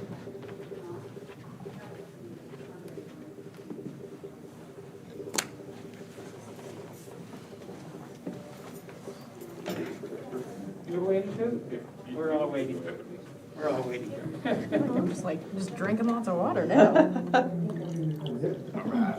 Good kid. Sometimes I get so hot in these things. Yeah. Yeah, you'd be impressed with our. I was at the Sunrise Yeah, I used to do that Market. soundboard years ago. You know what I'm talking about, you know, by Market Choice. Oh, yeah. So they sell these little like candies, they're coconut candies. Oh, Yeah, I saw And they're kind of like, Yeah, well, they- the original, but coconut. oh, Yeah. interesting. Those are really nice to just suck on, like, you got the mask on. and you're Yeah, like- yeah. I mean, it smells like coconut, and also. Right. The choir can see their words, and then, you know. But yeah, I just learned tonight that it's gonna be, Congregation can see it from the moving wall, up, and then so you have another little the day. Yeah. Out in the overflow. I hadn't heard that yet, so Bring it that's down, exciting. and- They were doing March 19th and then got moved. Yeah, that's today. Yeah, yeah, I was not in that loop. Yeah, so when I did this, Services, he sold you me know, business on card Facebook, that you Facebook, want like the emergency declaration. Is that how I spell your name? That's how I spell it. Okay. Legally, it's two separate words. I would just use it. I always use it as part of. Okay, and thing two. Yeah, I yeah. know you have to go in and make. It was really good for a while and then it just kind of Yeah, you only have a flip-flopped a lot 90-day and it was period, just like, and the okay. final period starts March 15th. Michelle Kennedy, nice to meet you, Counselor. Should have sent you an email. Yeah. You're with. I'm the Nice. lost my phone. consultant that's doing the strategic planning. Yeah. Somebody stole my phone. Congratulations. And I haven't been able to get back into the city Well, I'm site. learning a lot just sitting here listening to your work session. Phone, the email address. So you have a new phone? Yes, no, I love it. There's We do a lot of work with. It's the same phone number, This is a great. the same type of phone, It but is, they it really is. replaced it. So we should be able to, you know how to get into So your I'm email? originally from the Midwest, but I had it all set up and ready to go. Okay, I'll step up my tea and help you. 31 years in New York City. September, I married. Give me a call tomorrow, we're swinging by City Hall, and I'll give you their phone number. Okay, I'll do that. And, yeah, okay, if you will just initial that. They have family that lived in Cottage Grove, and so I've spent a lot of time in this part of I Portland. always have to do the NJ because otherwise I'm saying no. Oh, that's right, I never even thought of that. Okay. Yeah, I always do a middle initial just because otherwise I'm saying no. Yeah, yeah. No to San everything. Joaquin Valley, Fresno area. All right. Hot, dry. Yep. Well, I'm sorry you lost your phone, that's too bad. Oh, yeah, It's beautiful. it was terrible. When I got here. But I was surprised. I ended up getting most of the stuff back. Cross-country moved everything, and When I lost a phone in the past because it died or something, I had to redo all my contacts. but- Well, actually, the contacts I were. guess you'll get to see it firsthand, and I was just like. Okay, so I just wanted to check in with you. Okay, yeah, You know, yeah, I'll come by We got to tomorrow. have dinner before they got here. I did. Oh, lucky you guys. I always do. I would not make it. Oh, really? Yeah. I had to do mine really I early. always- I hadn't had lunch. Yeah. I always plan like the dinner for council night. I didn't have, so I don't eat breakfast. I usually eat just lunch, but it's usually like a brunch. Like, Oh, yeah. I make nachos with eggs. It's crazy. But anyway. Sounds delicious. I have eggs and broccoli. There you go. So, there you But I did go. like, my first meal today was 3 o'clock in the afternoon. And it was like, Oh my so. God, I wouldn't make it. Yeah. I have to do breakfast. I get busy and then I just forget Yeah, to eat. yeah. I'm nothing if I don't. I made a whole lasagna like So sorry. I heard 4 that days earlier. ago, but it's only the two of us, so Yeah. like, it lasts for a really long time, so I was like, Yeah. all right, dinner is ready. Hey, Yeah, I love it when microwave. it works out that way. Yeah, I had leftover tacos. My from the roommate other told night. me, but if you want something to eat when you get home after the meeting, just tell me what it's gonna be and I'll just have something ready for you. Well, that's nice. Snack. I like that one. Yeah, Yeah. he would spoil me rotten like he does his Who's your wife. son? It's, there's a couple living with me Oh, okay. besides my son. Oh, okay. until they can find a place to live, and my goodness, I don't know if they'll ever be able to find one. So you went from being all by yourself, Yeah. now you got a full house. Yes, full house. I have 4 adults and 4 dogs living in my 3-bedroom house. No, it's really all about. Are they looking to rent or buy? Oh, they can't buy, they can to rent. Yeah. We'll take notes, and I'm sure this is. Part of me is like, could you buy a house and rent to them? Yeah. The duplex across the street's for sale, only $450,000, pocket change. Yeah. Well, renting's extremely expensive. You didn't need to. I'm always looking at apartments for my job. It's crazy what rentals are. For 1 bedroom, 2 I bet you bedroom. have been over the years. I saw an ad for a storage shed, and, Yeah. or no, it was, my wife was looking at it, and she says $48,000 for a storage shed, and I'm like, what are you talking about? Oh, no, it was 4,800. Oh. And I'm like, but I would believe it. That's the thing, is these Some people, days, it's they like, do I'm use not. them. I mean, 1,500 for a 1 bedroom. So we're gonna be quick. Yeah. Okay. Because ours is like, Yeah. People aren't even making that as a, Well, Well, not if you're on Social Security. Yeah. And I had so to. you, what do you The have last to time have I a- rented, it's a long time. Yeah, I the paid subsidy was, paid $630 for a 3-bedroom, 2-bath, full daylight basement. oh my gosh, you're talking 16 to over 2,000. Yeah, yeah. Yeah, Okay, for a 3-bedroom. Oh, that was a long time ago too. feeling all right? Say that's a pretty good price. My goodness. Are we back there? No, we're missing something. Oh, there he is. Yeah, be careful on your phone. Okay, that's just a pre-warning to Roberta that we're ready. All right.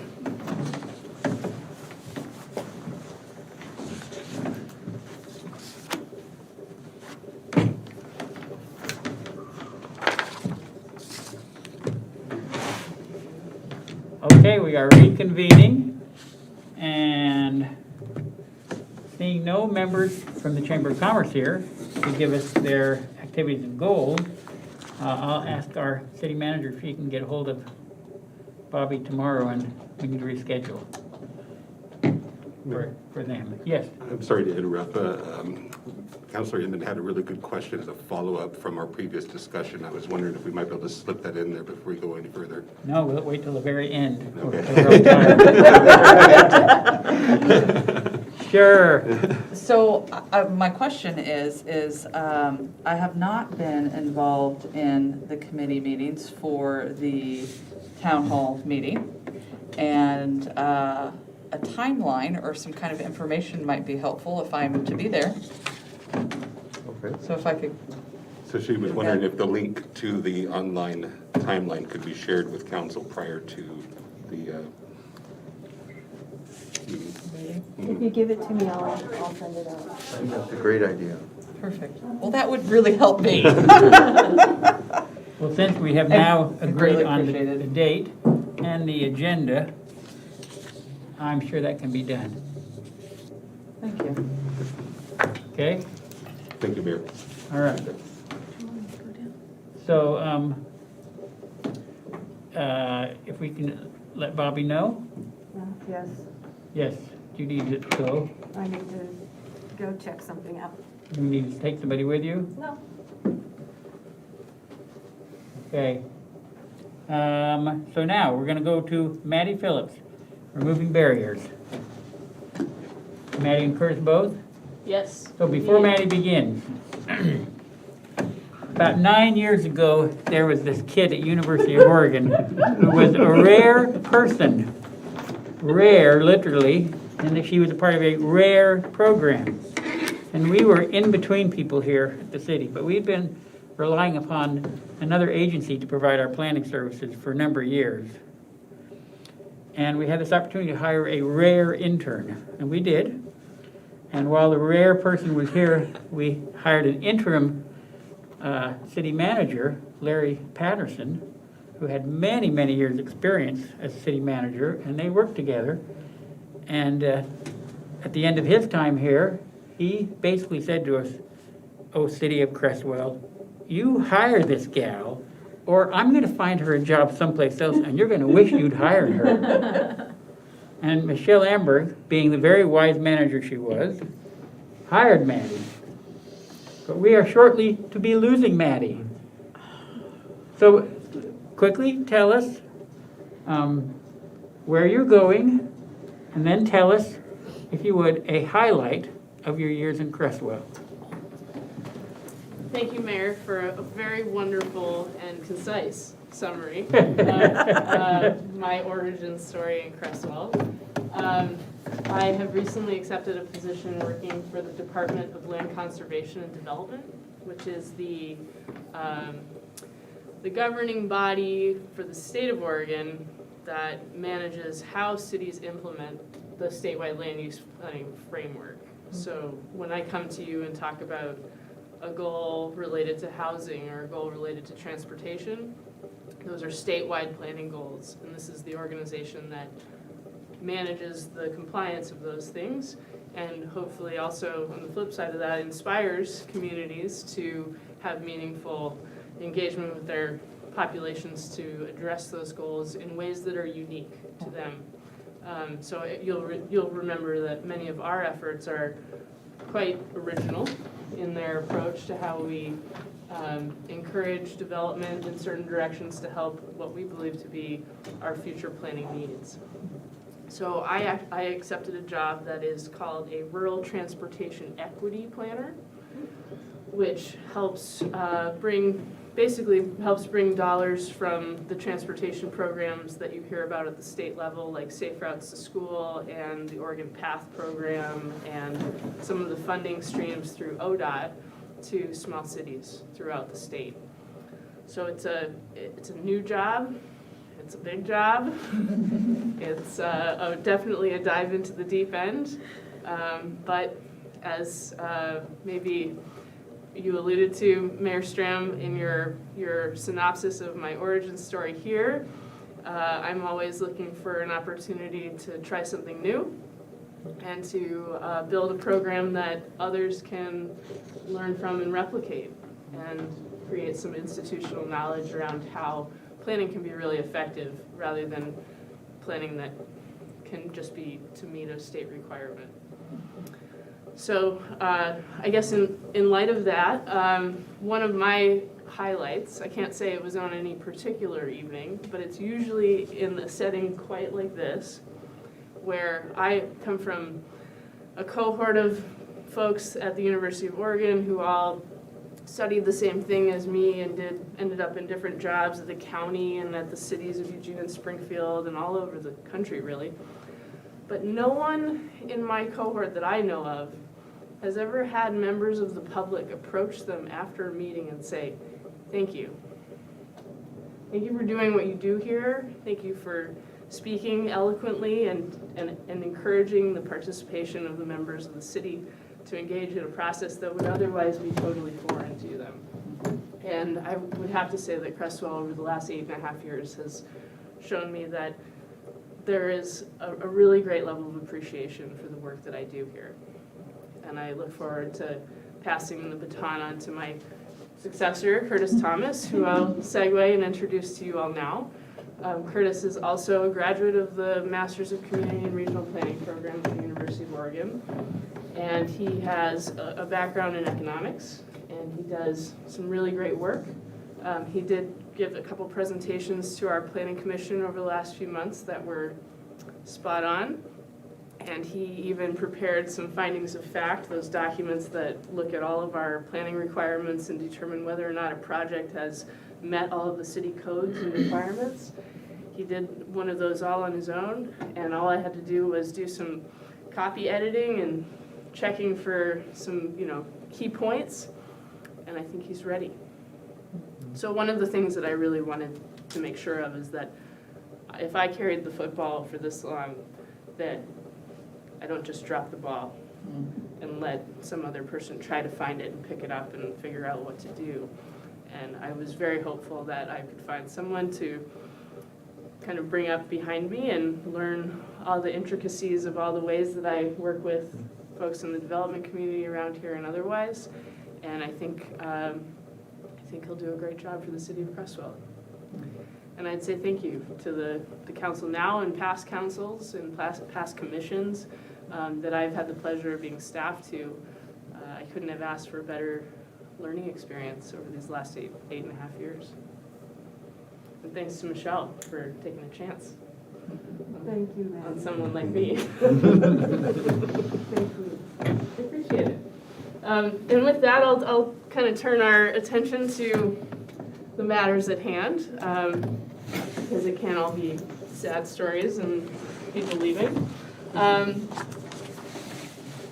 Councilors, we have a project that came before you in, I believe, November, for a budget adjustment because we were awarded a grant from the Department of Land Conservation and Development, otherwise referred to as DLCD. Try not to use acronyms as much as possible. That one's a tough one. Absolutely. And I wanted to provide you some more information about the grant award and how we are proceeding in the project before you see this work again come to you for an award in March.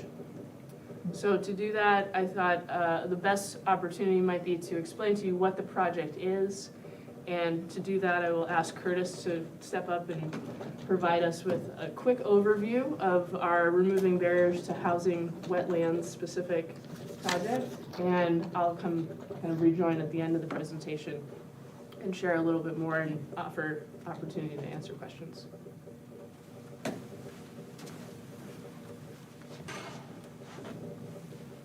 Thank you, Jim. So as Maddie said, last week we presented to the Planning Commission the proposal we received from Branch Engineering. They're a local firm up in Springfield, and they've done work with a lot of cities in the area. And we asked that, so the Planning Commission, they recommended that we go ahead and hire Branch as our wetlands expertise.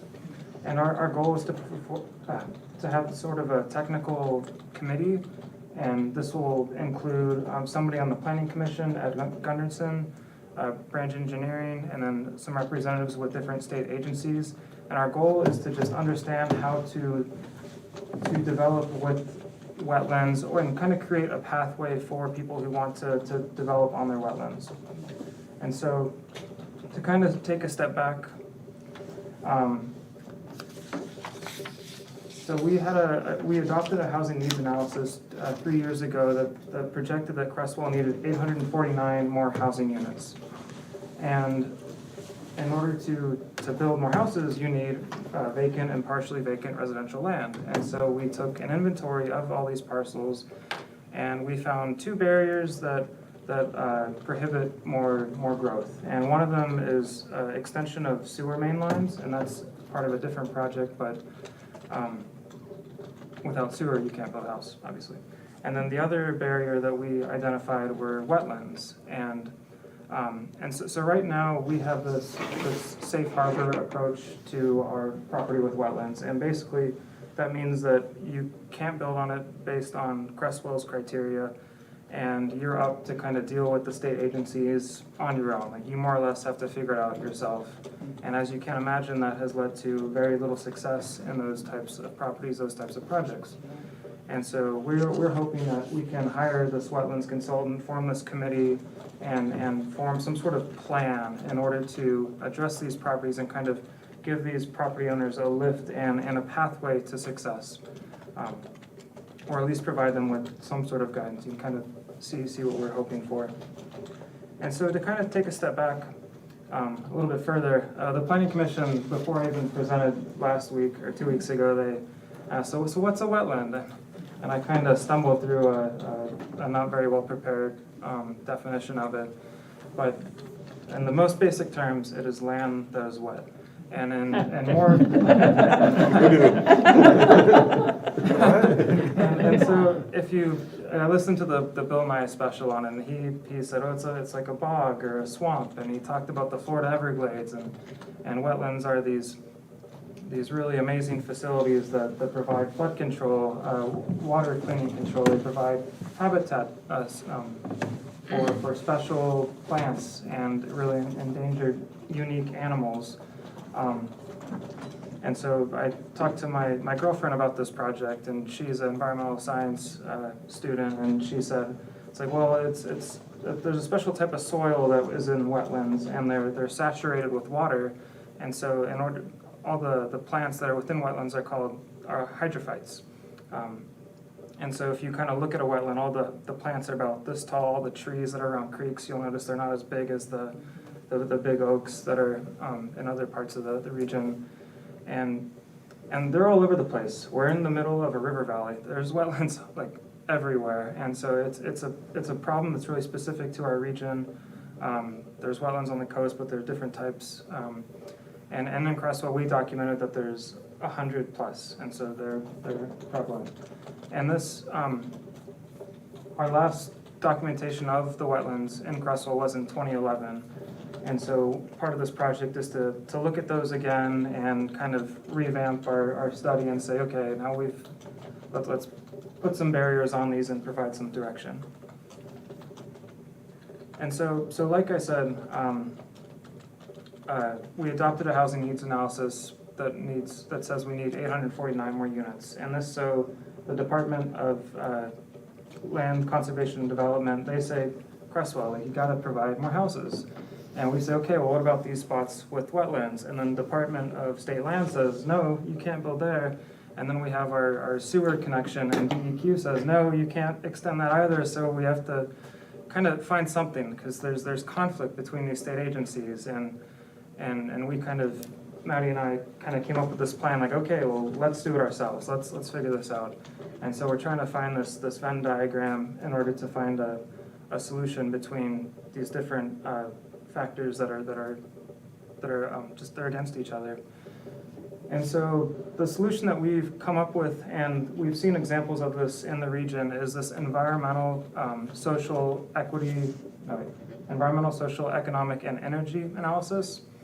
And this analysis, what it does is it compares all the different conflicting uses per each site. And it's a site-by-site analysis, and specifically here we're looking at the value of the wetland versus more housing units. And so I'm kind of thinking about how to operationalize this, and if you fill this wetland and it results in 10 houses flooding, then that's something we can't have. Like, we have to keep that wetland. But if this wetland over here is something that was a ditch that was built for a farmer's irrigation 15 years ago, it's like maybe that's something that we can fill. And so we're trying to find out these wetlands that, so some we need to protect. They have excellent, they provide an excellent service to the community, whether it's aesthetic, whether it provides some sort of flood control or water cleaning. And then there's some that are kind of lower quality. One where it's like, hey, we would really rather see housing units on this type of property. And then some wetlands that are somewhere in the middle where, let's go with that flood control example. It's like, well, you can touch this part of the wetland, but that means you have to change it over here, and basically trying to categorize the different levels of quality. And so our desired outcome, this is a snippet from Eugene's plan. And so they have a pretty comprehensive approach, and I don't know if this is what our product is going to look like, but this is something that we can aspire to, is they were able to actually show which wetlands we need to protect, which wetlands we can allow full development on, and which wetlands we want to restore. And those are just something we would like to see at the end of our analysis. While you're on this slide, when I was looking at this, I saw the words sites for dredged or filled material. So can you explain what that one means? Is that just like a place where we could put old railroad ties, or?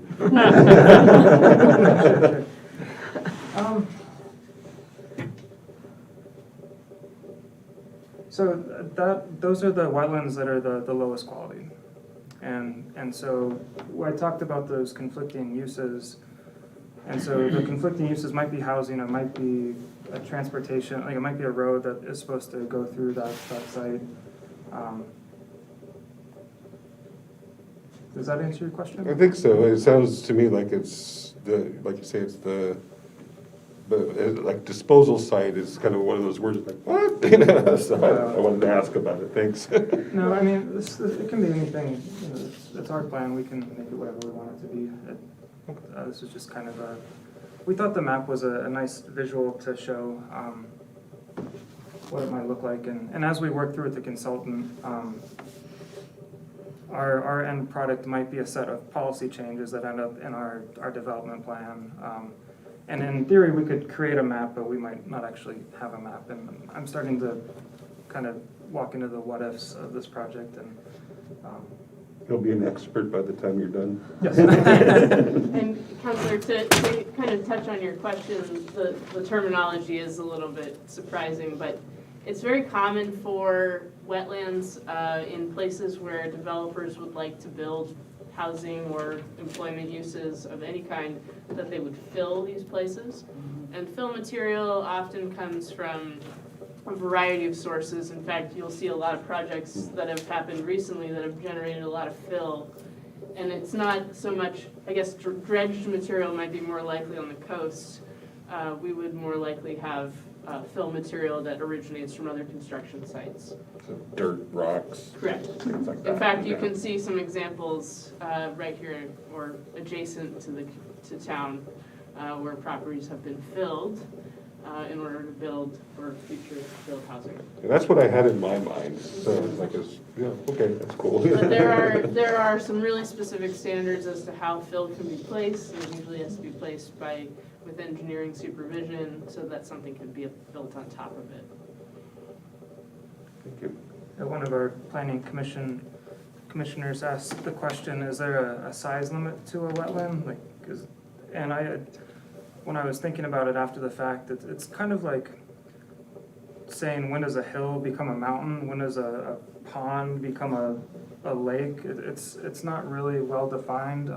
Technically, the definition is there is no size limit, so in theory, a wetland can be very small.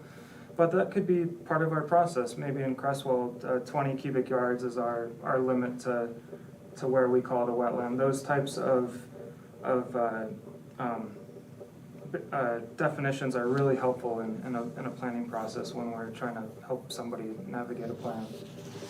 Because this is hazy, and the more definitions we can provide, the better in my mind. And so the timing of the project and where we are right now, so we had some conversations with wetland professionals in the area in order to design this project idea. And we were advised to send out our RFP to this group called the Pacific Northwest Wetland Scientists Society, something like that. And that was about 50 organizations, and they ranged from groups in Portland, of course, Corvallis, Albany, Springfield. I think Springfield was the closest to Cresswell, but stuck to those groups in Oregon. And we had 2 responses that said that they were going to respond, and then one group branch actually came back with a proposal. And so we set up a rubric and reviewed it with the Planning Commission, and they recommended that we move forward with branch engineering. And we talked about how we could open it up and continue the search for a consultant, and talked about how there might be diminishing returns as to how long you leave a job opening open for, and you know, I think Maddie and I are kind of anxious to get going on this project, put a lot of energy towards it, but ultimately we'd like approval from council before we actually hit go. So the next steps for the project are that you will see a recommendation from the Planning Commission at your March 14th City Council meeting, and we will be asking for your approval to award the contract in the amount of not to exceed $25,000, and all of that is covered through the grant that you all amended the budget for in November. So the grant provides 35,000 and we're asking for not more than 25,000? Yes, Mayor, because we have another component to the project, which Curtis alluded to, which is serviceability. So the two barriers to housing development, you'll remember, are wetlands present on the site or a lack of access to utilities. And we'd like very much to spend some time working with our city engineer to further understand and plan out how those connections could be made. Essentially what we find is that there are individual lots that wish to either be incorporated into the city or are interested in developing, and they're far enough away, or they're too far away from the last existing manhole or service connection to make it pencil out to do development. And so we're now at the point of having consumed all the land that is easily connected, and we'll now be entering a phase in our community's development experience where we will need to think about how to collaboratively, between properties and developments, identify ways to fund and install sewer. That's very challenging. So if you think about it, if you have a property up, just to give you an example, if you have a property up Highway 99, which is in the growth boundary, and it's, say, an acre and a half, some of the properties vary in size. The closest sewer connection is at Cobalt Lane, or the alignment there, or down at Art Lot Lane South. And so it makes it relatively infeasible financially to extend a sewer line for just your 1 acre of development. Even if you were going to do a high-density development, it still is quite expensive to extend main line that long. So we're looking at ways, we're going to work with Westech, our city engineer, to look at ways that we might put together either some kind of fee structure or a recovery cost structure of some kind. We're exploring this and we're very unsure as to what the opportunities are out there, but we see this as a barrier to developing those properties.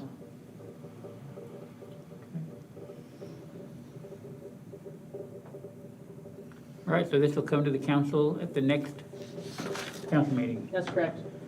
Questions for Maddie or Curtis?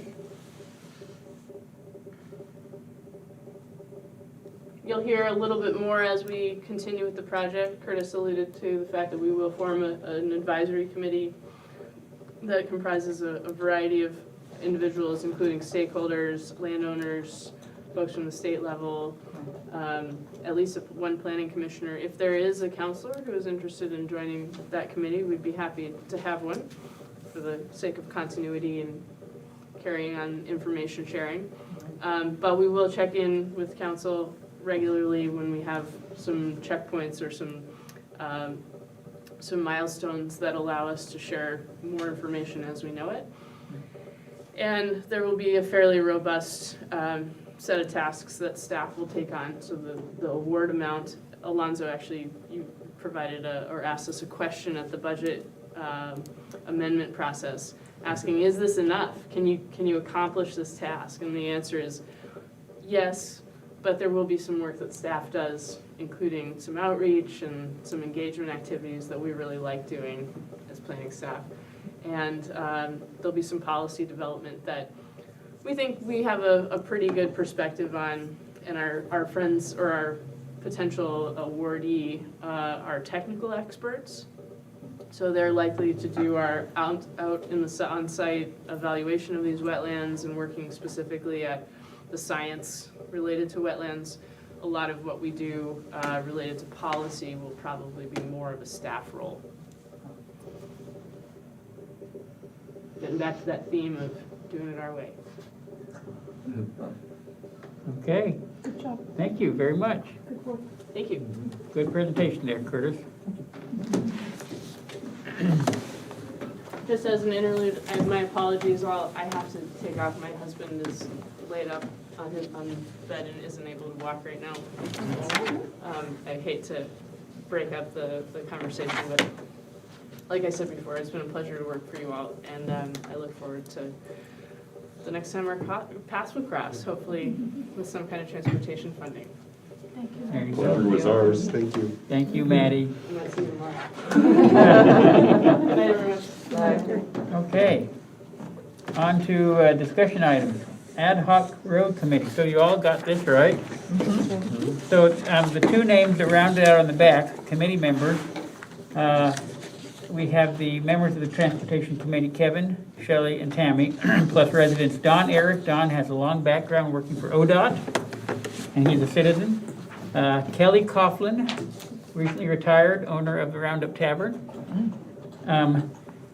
Chelsea Pisani, who was just on our water rate committee and is the owner of Crestwell Wellness, I think that's the name of it. And Bill Spencer. Y'all know Bill. Along with city manager Amber and additional staff. So this is what will be brought at the March council meeting. Anybody have any input on it? If not, we're just going to keep moving right along. Okay, let's move on to Manager Amberg, performance goals. Thank you, Mayor. Each year at this time, we decide what goals are going to be placed in my lap so that you'll have something to judge my performance by. Last year, I provided you the list of last year's goals. Not all of them were accomplished, but a lot of them were. And then I gave you a list of goals for this year as well to start the discussion.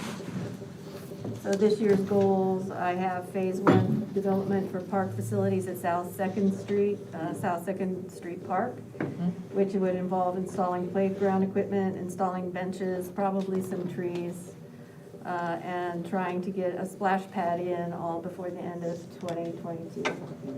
Under economic development, to continue to work with the LCOG and planning staff to update the city's economic development plan.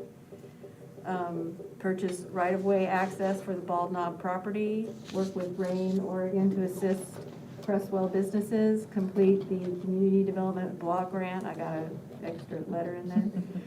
Small business and micro enterprise program, and to install self-contained sewer treatment system at the airport.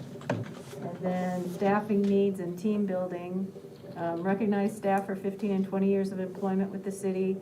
Do a team building exercise with the staff this year. We haven't been able to do that in the last 2 years because of COVID, and I think it's really made a difference. I think we need to get back to team building.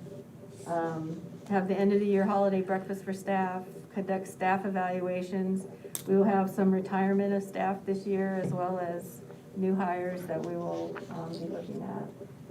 And then the strategic plan, of course, we're in the middle of the strategic plan process right now, and that would be to assist the city council to develop the 2021-2026 strategic plan and provide staff support to committees, boards, and commissions. So I've been assisting with the July 4th ad hoc committee to set up the town hall meeting, and I will provide staff assistance to the ad hoc roads committee in addition to providing staff to the Parks and Tree Board and all of the committees that are council committees. So these are the goals that I came up with for your consideration. Okay, council members, input, questions?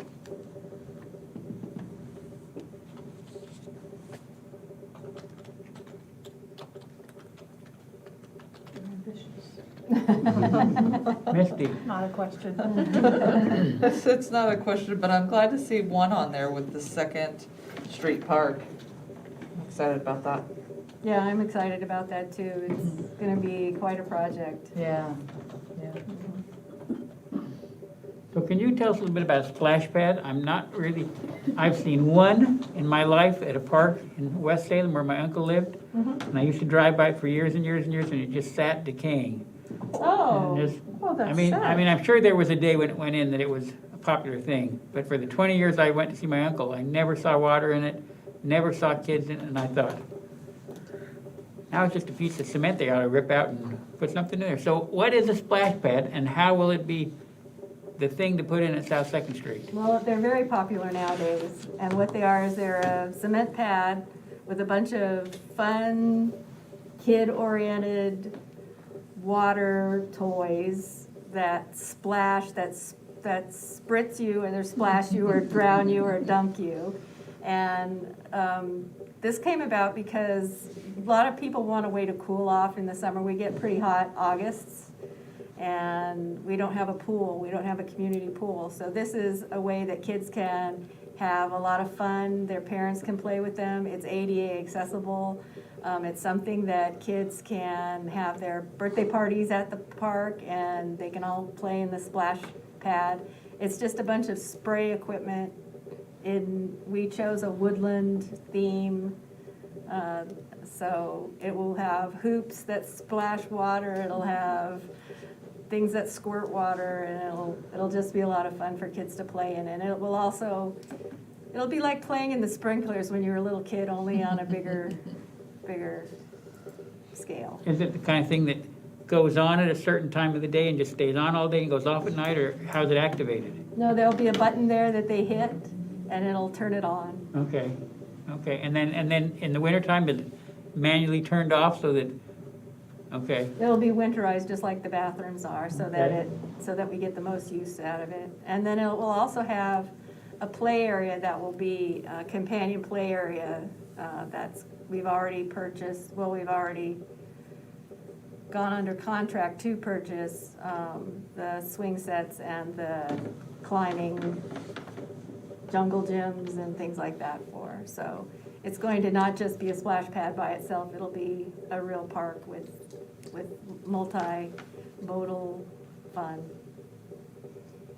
Okay, thank you. Kevin? Not that this ties into goals at all, but will there be a naming of the park, or is it going to be the South 2nd Street Park? The park names are a privilege of the city council. So if the city council wants to name it, the city council can name it. Otherwise, it's going to be called South Street Park. I think we need to do that. Yeah. Okay, I'll keep that in mind. There you go. Yeah, we hope to eventually do this in 3 phases. The first phase will be the splash pad and the playground and the benches and trees, a few trees. The next phase will be the bathroom, and then the final phase will be a gazebo with the finished landscaping of trees and such. So it'll take 3 years to complete the park. Well, I live in that neighborhood, and just yesterday I watched a family and their children walk from where I live down South 2nd, crossing the fields where the Baptist and the Nazarene Faith Center to get to the Faith Center to their playground equipment. Oh. And I thought, well, at some point they won't have to go so far. That's true, they won't have to climb the hill. Yeah, so there's families in the neighborhood that definitely. All right, council, any comments or questions on the rest of this? Or do you like it and want to say, yeah, let's do it? Shelley? Yeah, so I was gonna say, one of the things that I really appreciated that was in your last year's goals was just kind of under the topic of COVID recovery.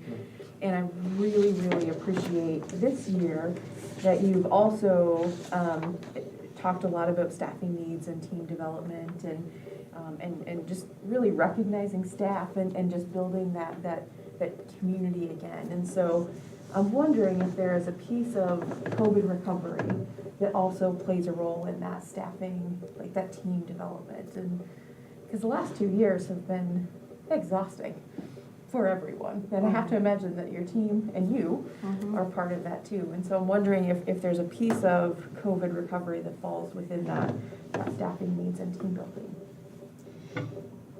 Well, the COVID recovery that I had envisioned was mainly just making sure that we followed all of the rules, and we crossed the T's and dotted the I's and made sure that everyone stayed as healthy as possible. The latest thing that we've received is the self-test kits from the county. I don't know how, I'm not quite following you, I guess, as to how that ties in with team building, other than we won't, hopefully, COVID will give us a reprieve here, and when we take the masks off, we'll be able to leave them off, and we'll be able to have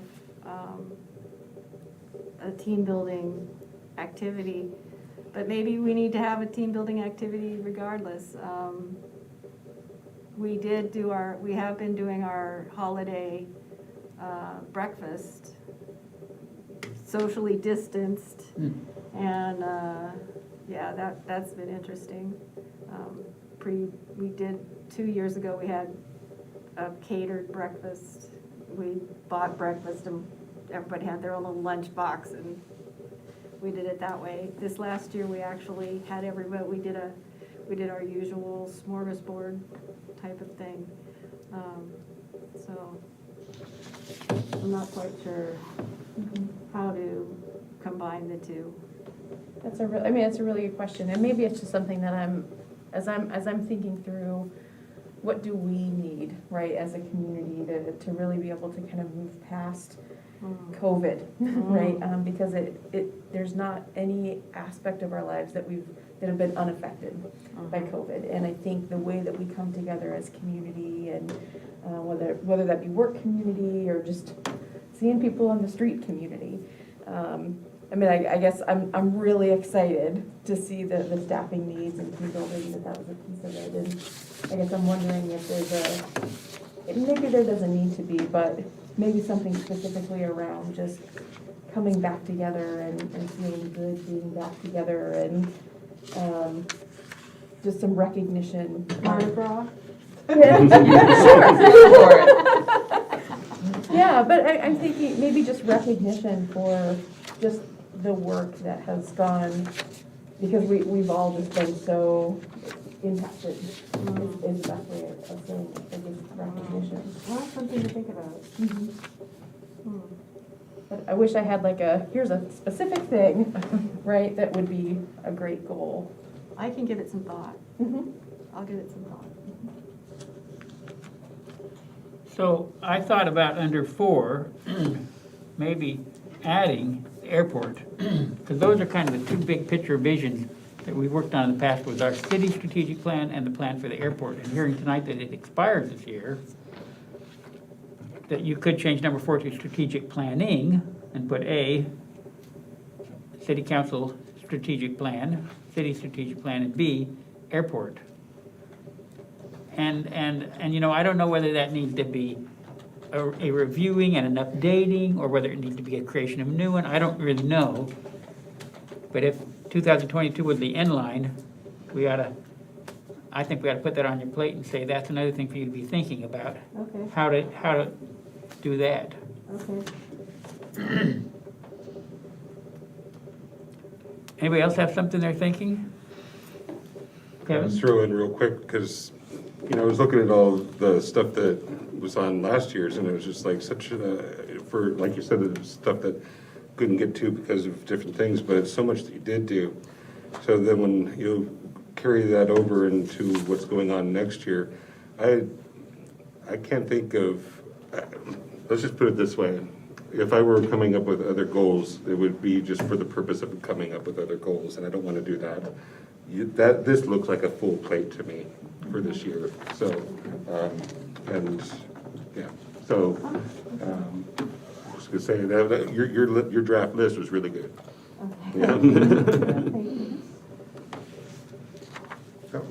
My only comment was going to be the same as the strategic plan for the airport. Okay. That's it. Got it.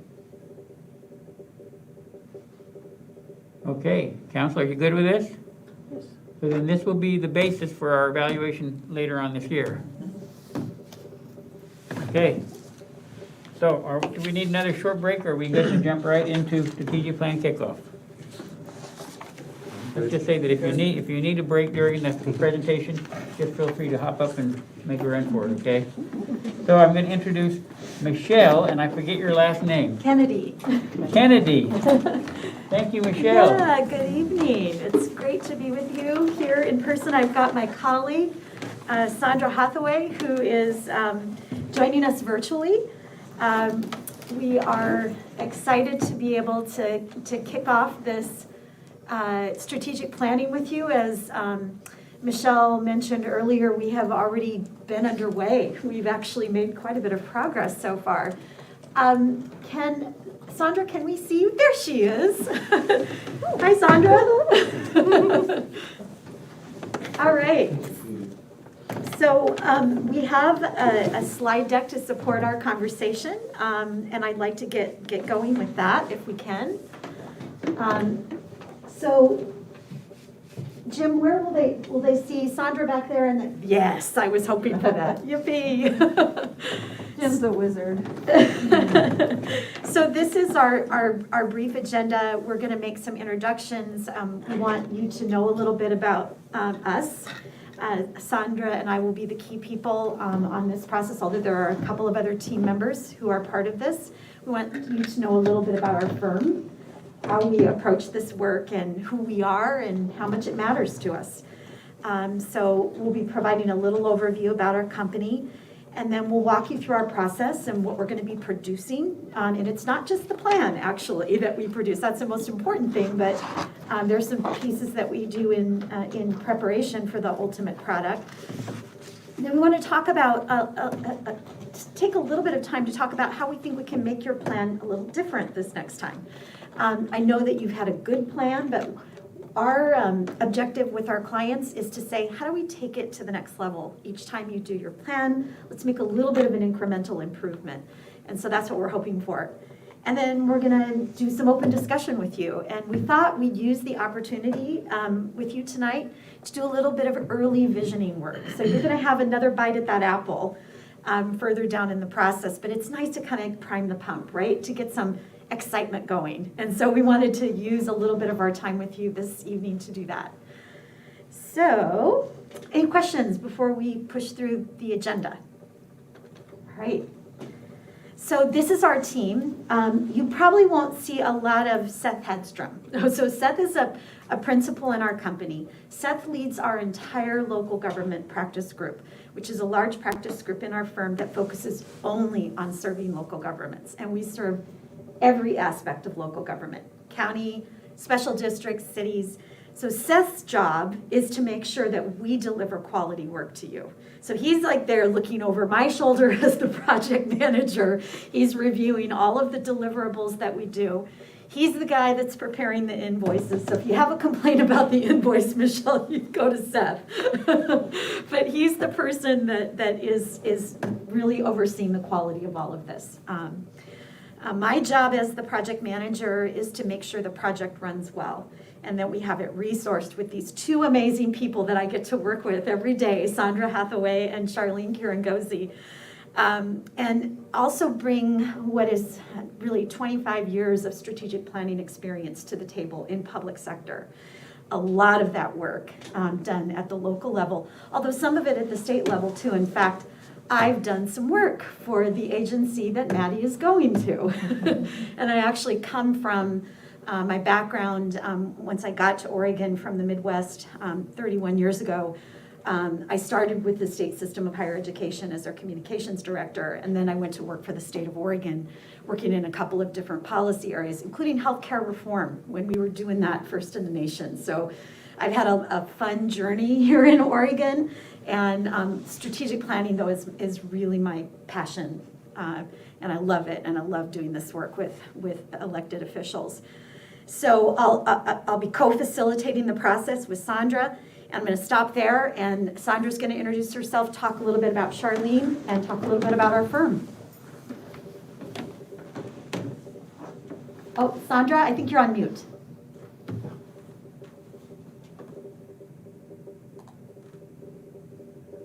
Does that screen have a... Uh-oh.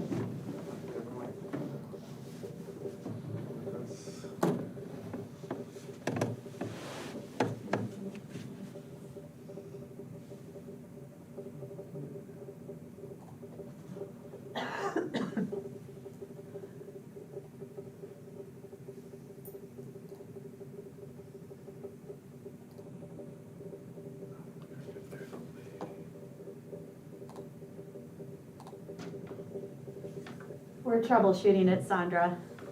Jim's trying to see if he can figure it out.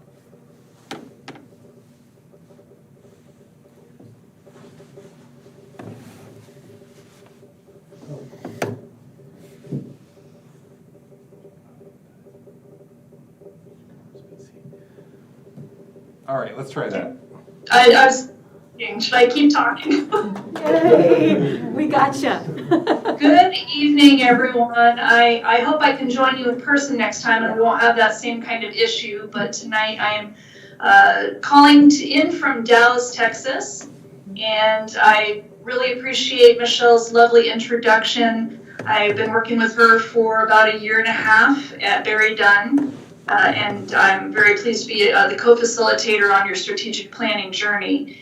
Before I came to Barry Dunn, I spent about 20 years in the public sector in various leadership roles in strategic human resources. So everything from change management to learning to OD to things just like your project, strategic planning process. I've been trained in the Cultural Institute, the Institute of Cultural Affairs as a strategic planning facilitator. And I think I can hear my voice echoing back, so I'm hoping that the sound is still okay, but I will go ahead and briefly introduce Charlene Kirangozi. She is our social pinpoint guru, so she is a person who is also going to be behind the scenes, much like Seth on this, but as much as we need to pull them in, we will. And with that, Michelle, I think I'm going to get over into our overview. Good, I see the slide has changed. Barry Dunn is a New England firm. We've been around since 1974, quite a long time. And we started out as a CPA firm. And so we still have our accounting colleagues, primarily based in New England, but we do more government consulting than any other type of service. And it takes us nationwide. It can be technology related, where we do implementations of ERPs. It could be organizational development, process improvement, and everything in between. So we're really a full service team. Michelle and Charlene and I are part of Barry Dunn's local government practice. So that means, as she mentioned earlier, we only work with cities, towns, and counties. And based on that experience that we have at Barry Dunn, which is our focus of our work and our experience, as I said, my 20 years in public sector, that really gives us a nice breadth and depth of experience and knowledge about challenges that you may be having in the city of Cresswell, obstacles that you may want to overcome, and just a perspective that our firm provides that you won't get that from any other firm. We are very proud of our customer service, client satisfaction rates, and that is because we work for them. We are dedicated to ensuring you have a great experience through all of this, and not only a great product, but that you're happy as we go along in the process. I'm still getting that feedback, so forgive me if I sound like I'm stopping and starting. You're doing good, Sandra. You're doing good. One thing I would add to what Sandra said is that one of the things we pride ourselves in is we hire people from local government to work on our team, experts, community development experts, planners, public works experts. We have a former police chief on our team. So we're very proud of bringing that expertise into our firm, and we have that bench strength that we can draw on as more generalist facilitators to bring to your process if it's needed. We have parks and recreation experts, and so we draw from that bench. Even if you don't see them, we're asking them questions behind the scene, and then we bring them in front of the scenes if we need to. So it's something we're really proud of. I'm going to take a minute and just talk very high level of our 3-phase process that we go through to get this project from start to finish. And we've spent a good chunk of time with Michelle and her project team, which is a great group of people to work with. Maddie graciously, before walking out the door, has just put a ton of effort into this and helped us get to this point. Putting together a really good project schedule, a really good approach, a really healthy set of stakeholders. We have over 86 people on a list that we will be reaching out to engage in our process, and that's just one of the things we're going to be doing. So all that thinking went into this phase 1, which we're now pretty much done with. We have a final project schedule and plan. We know what we're doing, and then our project team on the city side and the Barry Dunn side meets bi-weekly in status meetings for an hour to make sure everything's tracking and that we're, on track with all of our tasks. So right now, we're just entering into stakeholder and community engagement phase 2. And we'll be spending the month of March really doing that stakeholder engagement. And there's 3 really big pieces to that. One is all the interviews that we're going to do. Group interviews, individual interviews. We'll be interviewing each of you individually, along with that long list that Michelle and her team have pulled together, which is it's a great list. Really trying to get at every aspect of the community in those interviews. And then we're going to put together a virtual engagement platform that Charlene is going to be working on. She's already working on it. And I'm going to show you an example of what that looks like in a second here.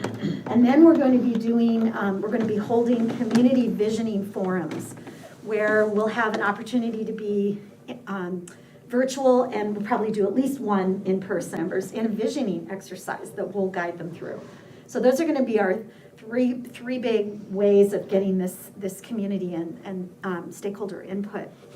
So the culmination of that is what we call our strategic analysis. And it really is, that strategic analysis is a highly visual slide deck that's got tons of data in it. It integrates and synthesizes all the information that comes out of this community engagement process.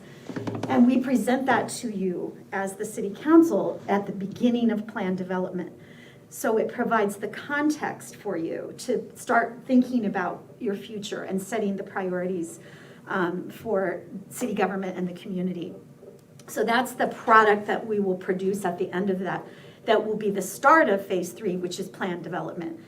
And plan development, we do the first piece of that with you, which is the creation of the vision, the identification of the strategic priorities. You've seen the way your current plan is put together. It's a very well put together plan.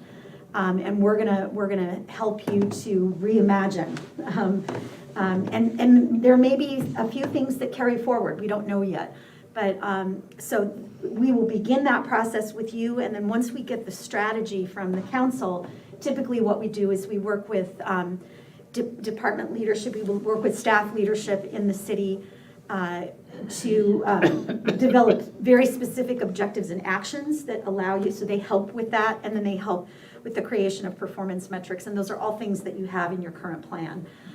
So that's the typical process that we use, and so the end product is a plan that is actionable and that you can implement. Because as you know, there's nothing worse than having a plan that just sits there and it's a document with words and it's never acted upon. So that's the goal, is to make sure that you can take action on your plan.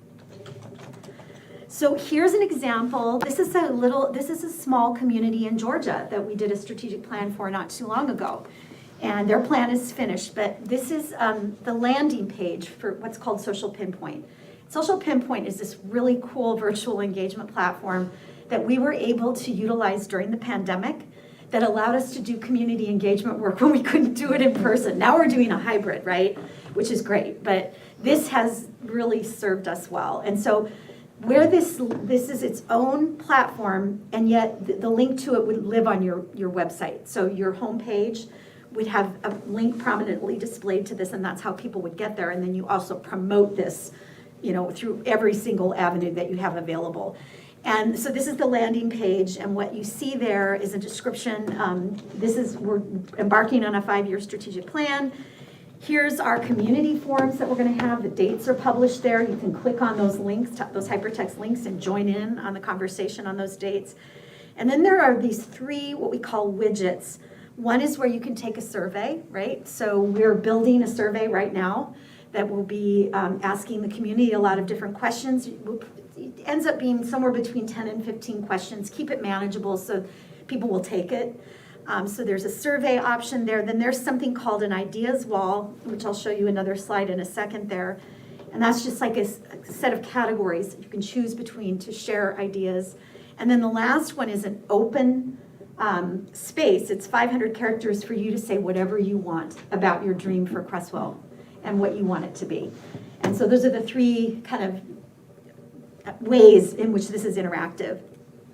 And so here's an example on the left-hand side of the screen there. That's what we call the ideas wall. And we pick 6 categories. You can have up to 6 categories and you can pick what they are. In this case, Milton is an equestrian community. So preserving their equestrian character was important to them. So that was that black one with the horse in the middle there. They wanted that one unique to their community. And you can see they're color coded. So the ones that are parks and recreation are green. The ones that are equestrian are black. And so we pick 6 categories and that people can go say anything that they want. We always get the question, oh, what happens if somebody says something negative? And it's like, you know what? Even if people are critical, that's okay. There is a button that they have to select that says basically if you use foul language or anything derogatory here, we reserve the right to take it down. So we have a way of controlling that on the back end. And by the way, Michelle and her team get access to the back end of Social Pinpoint so they can track daily how many hits the site is getting. They can look at everything that's there. They can look at survey results. They can look at anything they want from the back end.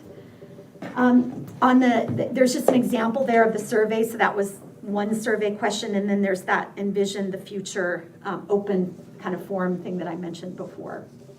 So right now we're building this for Cresswell. So I'm going to turn it back over to Sandra, and I think she's going to talk you through a little bit about what we see for your plan going forward. Well, we're not going forward until we take a look back.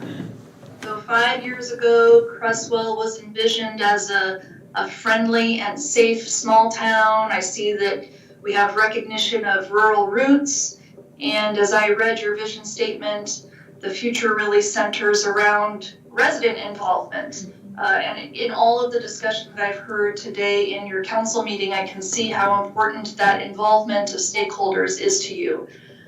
So 5 years ago, Cresswell was looking at economy and outdoors and family-oriented and inclusive lifestyles.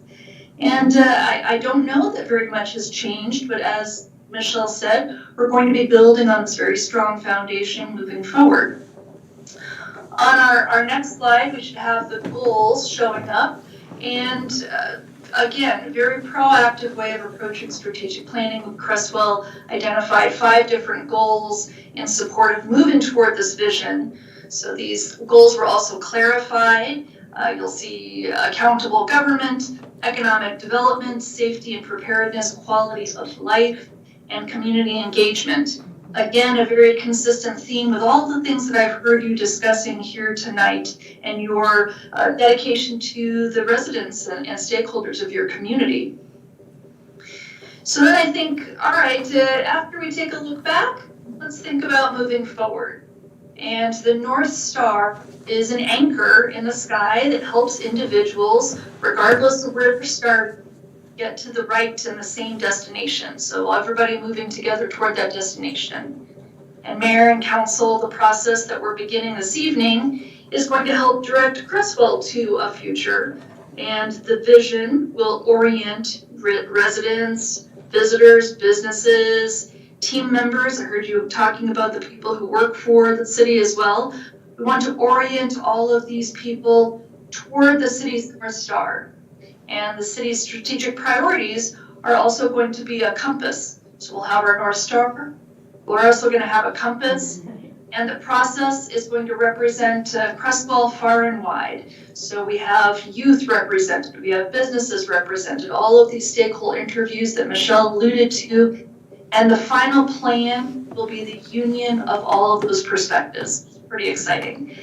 And even though it might be a little bit difficult to imagine how all of this is going to synthesize all these goals and objectives into just one plan, very soon it is going to exist. And we'll look back on it and think, wow, it almost like it wasn't any effort at all. And Jim, if you have our next slide available, there are a couple of examples of the finished strategic plans that Michelle also discussed. So I pulled up Milton also. So this is Milton, Georgia. And also some Cooper City, Florida pictures. So these are from their actual strategic plans. And you'll see that there are themes. We can see on the left, there's an equestrian theme. Cooper Cities decided to highlight the core values of their city.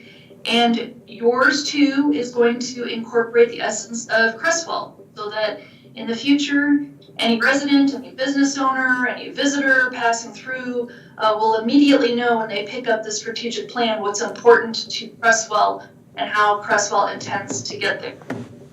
And with that, Michelle is going to lead you through some visioning exercises so that we can start picturing it out. Yeah, thank you very much, Sandra. I'll just make a couple of follow-on points to what Sandra said. One thing we envision as a change to your plan that we could do is you'll see in this slide that under each strategic priority or goal, we've identified a current state and a future state. So that's a little bit more definitive. You've got the big picture vision, and then we've gone into a strategic priority and really clarify what is our current state and what is our future state. Very descriptive, so we can get closer, right, to that future within each strategic priority. So that's one of the things we want you to consider for your plan going forward. And then maybe getting a little bit more crisp on the performance measures. Milton, for example, wanted to tie a performance measure for every objective. That isn't necessary, but it's something they wanted to do. So those are two areas we want to work with you on to see, can we get your plan a little bit more precise and a little bit more crisp? So that's something that we'll consider as part of the process. All right, so now's your turn to participate. We're done sharing, unless you have questions. Yes. So Mayor. I just need to let you know that my wife's picking me up in 15 minutes. The council knows I had a pacemaker installed on Thursday, and I'm going fast. Okay. So I got about 10 more minutes, and then I'll just need to leave, and she'll Well- pick me up. Well, then maybe we'd like you to go first in answering these Well, it's questions. okay. Kevin is our council president, and when I leave, he's going to take it and run with the rest of the Okay, meeting. well, these are the questions we wanted to ask you. We wanted to prime the pump and get you thinking about your ideal vision for Crestwell and what you hope that everyone would be able to experience in Crestwell in that ideal vision for your future. So, I do want to offer you, Mayor, the opportunity to kind of take your first stab at answering these questions since you do have to leave. Maybe you can kick it off for the group. I'll have to think about it a minute. We should all think about it. Yes, and while people are thinking, do you have any questions of Sandra and I in terms of the process or anything we can answer about how we're going to go about all of this? Yes. Actually, I did have one. So I think that when we were coming up with names of folks to interview for the stakeholder conversations, I know that something came up in one of our email conversations that we wanted to ensure that we got the diversity that represents the town. So do you have a sense, I don't know, maybe Michelle would be the one to know the names that you got, or will there be a way to, as you're doing this, be able to say, well, we didn't quite get some of the representation that we hope from this group or from this group, and then we can go back and try to catch up and maybe find some of those folks, or? Yep, I think it would be just very appropriate for us to share the list with you all and see if you have any additional folks that we might have missed in our process. And then it's always the case that we reach out to 80 or 90 people and not everybody responds. And so we always want to do a pass back around, but we'd definitely be interested in hearing your perspectives. I'll give you an example. We're facilitating a strategic planning process for the city of Gresham up in the metro area right now at the same time. And their council, I just finished the interviews with their council members, and they definitely had ideas additional to what we had for the stakeholder list. So yes to both of your questions. Great, thank you. So I have a question, not for you, but maybe for Jim. Is there a way, I need to stand? Is there a way I could stand and be seen or not be in the way? Sure. That's a good idea. Yeah. I think you can stand at the table there. Okay, perfect. Sitting too long is too Yes. much. Yeah, I agree with you. But I didn't want to block the camera. I'm actually happy to be at the podium because it's nice to Right? You stand up. All right. Any other questions before we start taking your, and this is just preliminary brainstorming, right? We're not in plan development yet, but it's a great opportunity to start thinking about it. Well, so I've lived here longer than anybody else on the council, I think, since '82. And Roberta's outlived me here in Creswell, right? No, I don't think we came to Creswell until 85 or something. Okay, like okay. that. Okay. So, and I've seen Creswell and there's a lot of Creswellians that were here a lot longer than I've been here, but I've seen Creswell go from 1,700 to 5,000 plus what it is now. And I have a lot of friends who've lived here a long time, longer than me even. And so Creswell is changing. You know, we now have a Dairy Queen in town. And maybe a McDonald's soon coming to Creswell. I mean, that's like, whoa, blow your mind, right? But lots of people who've lived here a long time remember that it has that small town feel. So how do we maintain that? I'm a walker. I used to be a runner. So I like that I can feel safe walking all through Creswell. Now we have a lot of roads without sidewalks, which puts me on the road, which is where I passed out and fell a few weeks ago with my heart thing, you know, right in the middle of the road because there's no sidewalk. So for me, maintaining the sense of a small place, a town where you can get around. We have people who get around on foot or on bicycle. And maintaining that so that we're not simply a place, I mean, transportation is huge and we have more and more cars than ever. We now have our own traffic jam on Oregon Avenue. If you go to work in the morning, you know about that. And we have a huge issue with our crossing there that I don't know how we get around. It'll be interesting this summer, won't it? When it's shut down for a short time.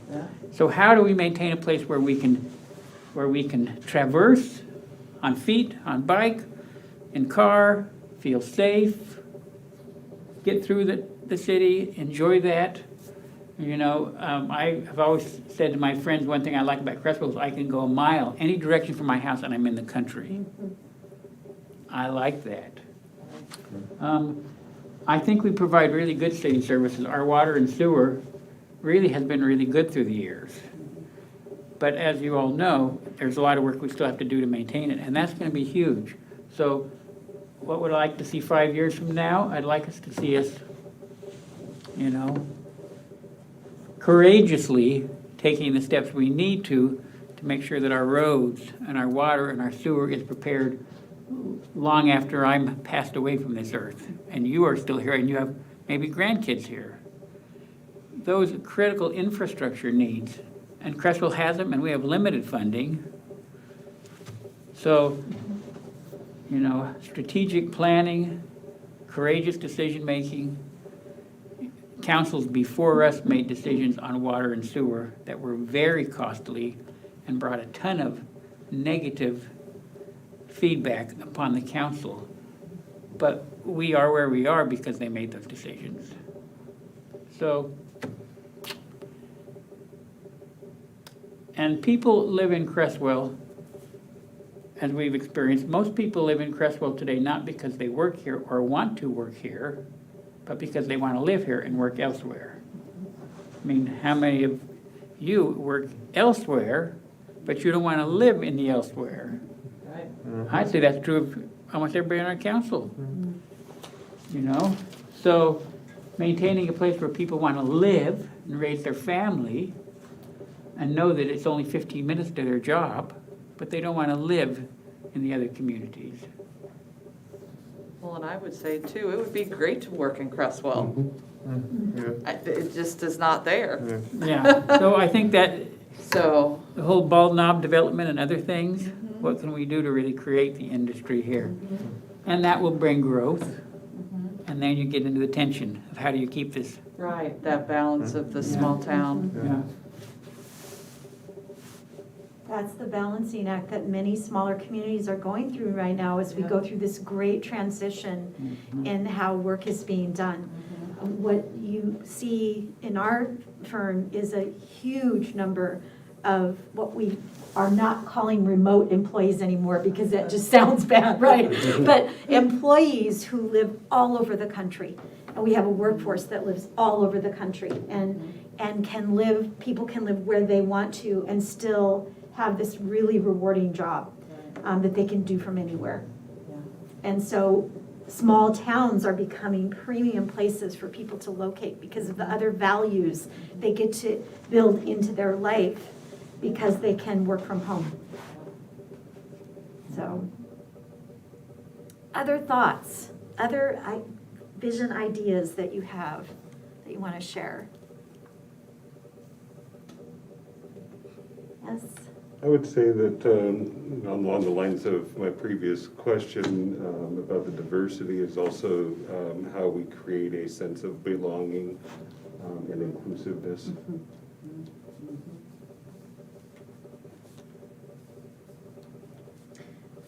I can't even count the number of times that we have heard that in the last couple of years when we work with local governments, that welcoming, that belonging, that sense of everyone's included here is a significant theme. I was gonna say, building upon that as well, I think also just that sense of invitation.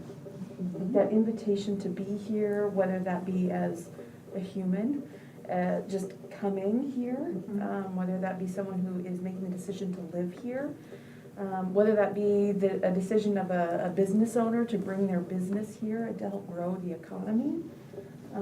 But there is that invitation and that commitment to inclusivity.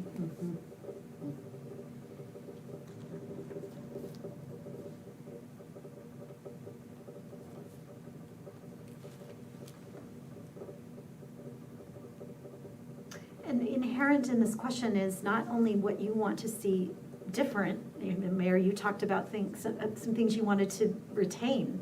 So it's both. When you think about the ideal vision for the future, it's not that everything changes. It's what do we want to preserve or conserve or maintain or sustain, as well as what do we want to change. Well, it's kind of a combination of what you said, and something the mayor had hit on, is the safety. You know, the thing about Cresswell is I do feel safe that I can walk my dog at night by myself and not have a problem. However, it would be a great vision to have 24-hour policing. Oh, yes.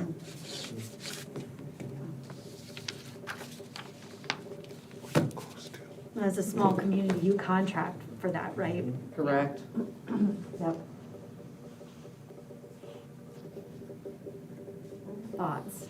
Again, this is your first bite at the apple.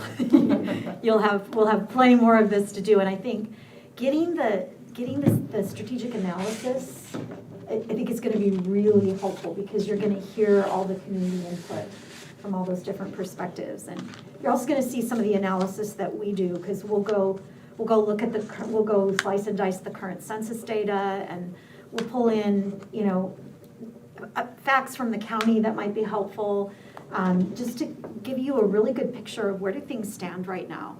And then we'll also bring in our perspective of things that we've noticed and learned in other places in the country that we've worked, communities your size and some of the things that they're doing, where that's relevant.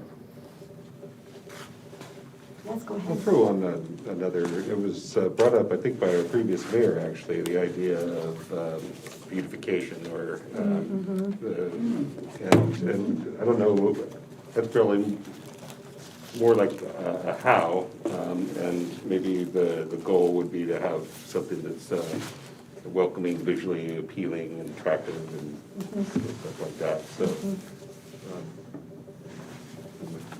Bring that into the conversation.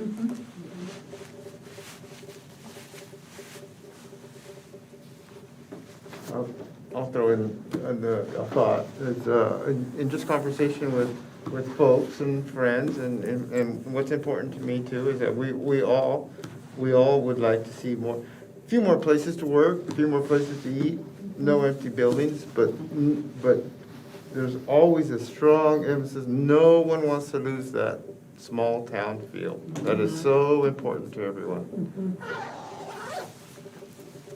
That's tough, because if you put in a McDonald's, and the next thing they're gonna wanna do is put in a truck stop, and the next thing you know, yeah, and then next, there's a new traffic light, and then, you know, So it's all- gonna change everything. It's always almost in the same sentences. We want that, but we also don't want to lose our small town feel.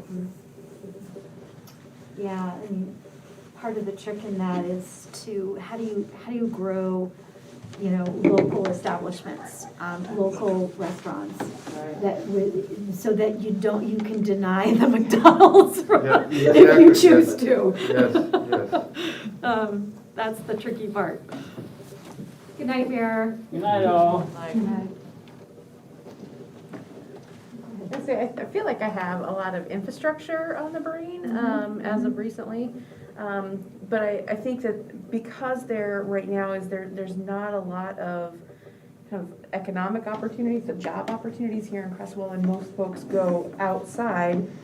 I'd like to see greater partnership or just connection with mass transit to be able to bring people here, to have, you know, like be able to go, so that as we think about small town, we're not thinking about all those extra cars and extra traffic, and as I think specifically about the rural nature of our community, right, is that, I mean, electric vehicles I think would be fantastic, and I wonder about what are the possibilities of like rural busing, right, like to bring people from outside of our community into our community so that they can connect, or right, that we can leverage our transportation.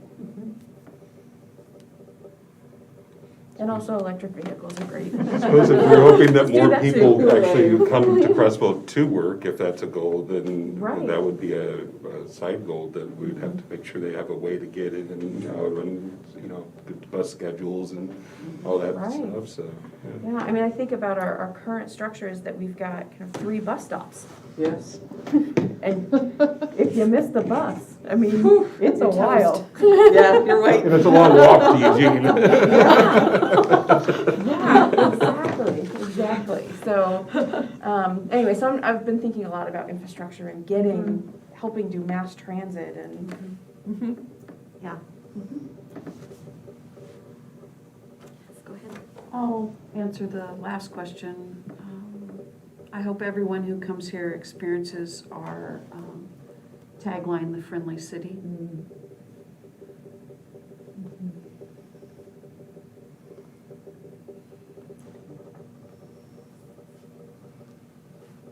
On that note, I'll respectfully disagree about electric vehicles.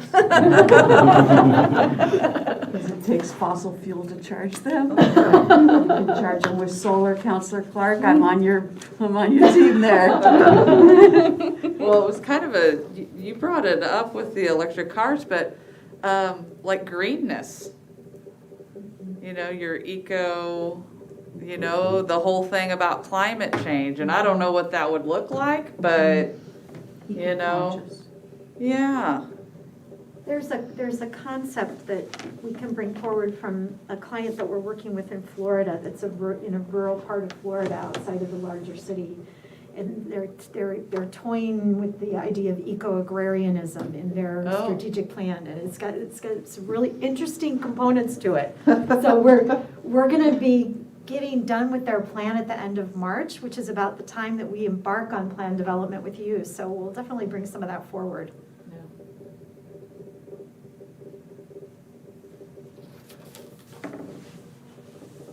Anyone else want to share?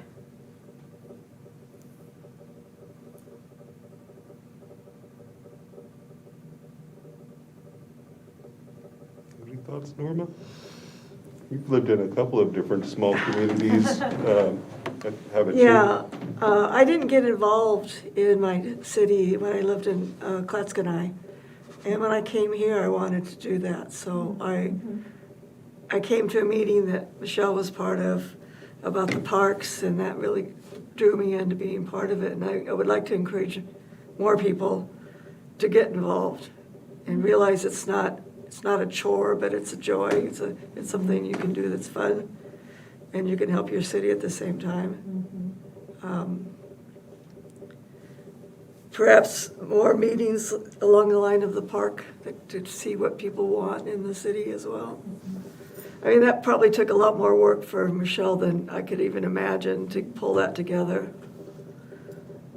But you know, maybe all of us could work together on that kind of thing to get people, the input from the community, what they'd like to see happen. Yeah, I think, you know, the more you can use your own platforms to promote that, to say, look, you know, we're going to have some opportunities for you to give us input. You know, through the Social Pinpoint platform, it's just really easy to access and really easy to use to attending a community forum.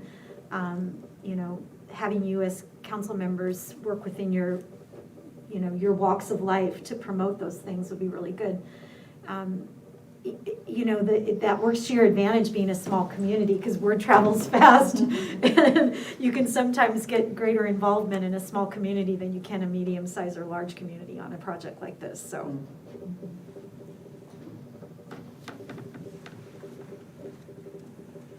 I feel like I'm just talking a lot, so I'll stop here in a sec. I would love to see, and again, I think this is also while retaining those small town feels, but I think community, right? And really thinking about all the ways that we develop community, and how we are curious about each other and genuinely want to get to know each other. And I'll just, you know, I'll share an experience of a conversation that I was having with my partner probably a week ago, is that there's a new housing development literally across the street from our house.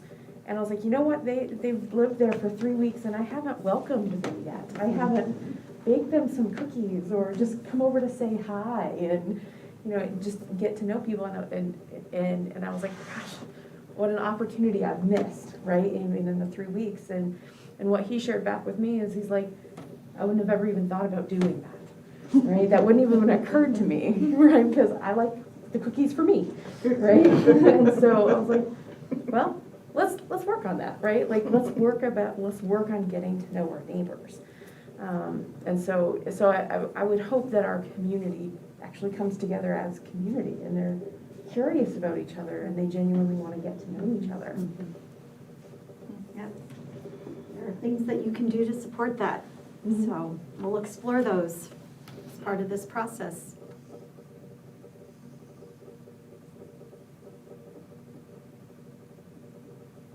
I'm out of ideas for the moment. Okay. I'll say something that's come to mind, and I think we've already taken some pretty good steps towards being accommodating needs for special needs people in the parks and so forth. 5 years from now would just be, or when, you know, down the road, just to see more of it. And we're moving in the right direction. But it would sure be nice to see a lot more of it. Yep. That's an excellent Absolutely. observation. Yep. Yeah. It's a big part of inclusivity. Well, we really appreciated the opportunity to hear from you tonight and to just share our process so you're informed and you know what's coming. Any questions to close it off for us? Did you get enough tonight? Oh, absolutely. Okay. No, we got plenty. And like I said, we're going to be working hand in glove with you on plan development come April. Actually, it's early May, actually. But the next time you'll see Sandra and me will be in your one-on-one interviews, which we'll schedule. And it'll be some combination of us. She'll do a few, I'll do a few. And then we'll probably arrange to give you an update at some point prior to meeting up with you in May to actually do plan development. So we can give you kind of maybe a preview of what we've been hearing as part of the community engagement process, and check in with you, and that way we have another touch point before we actually do plan development. Does that sound good? Okay. Michelle, anything more you want from Sandra and me before we close off our part of this? Thank you for staying up so late. Yeah. Thank you, Sandra. Thank you. Good night. Texas, yeah. That was a long day for you. Thank you for that. It's been Bye. really good getting to know you and Oh, yeah. all of you, and We will, as Sandra said, when we do plan development, we will be on site. You will have us here in person, and it's really hard to do that work without being in person. So Sandra will be flying in, and she'll get to, I don't know, Sandra, is this your first trip to Oregon? This will be my first trip. Oh, to I Oregon. can't wait. Yes. I can't wait, because you're coming to one of the prettiest parts. I look forward to it. All right. That's it for, thank you. Thank you. all right. So that takes us to our final agenda item, which is adjournment. So, All right, Yay. We did it. yeah. It's actually only 11 Good job. o'clock in Texas.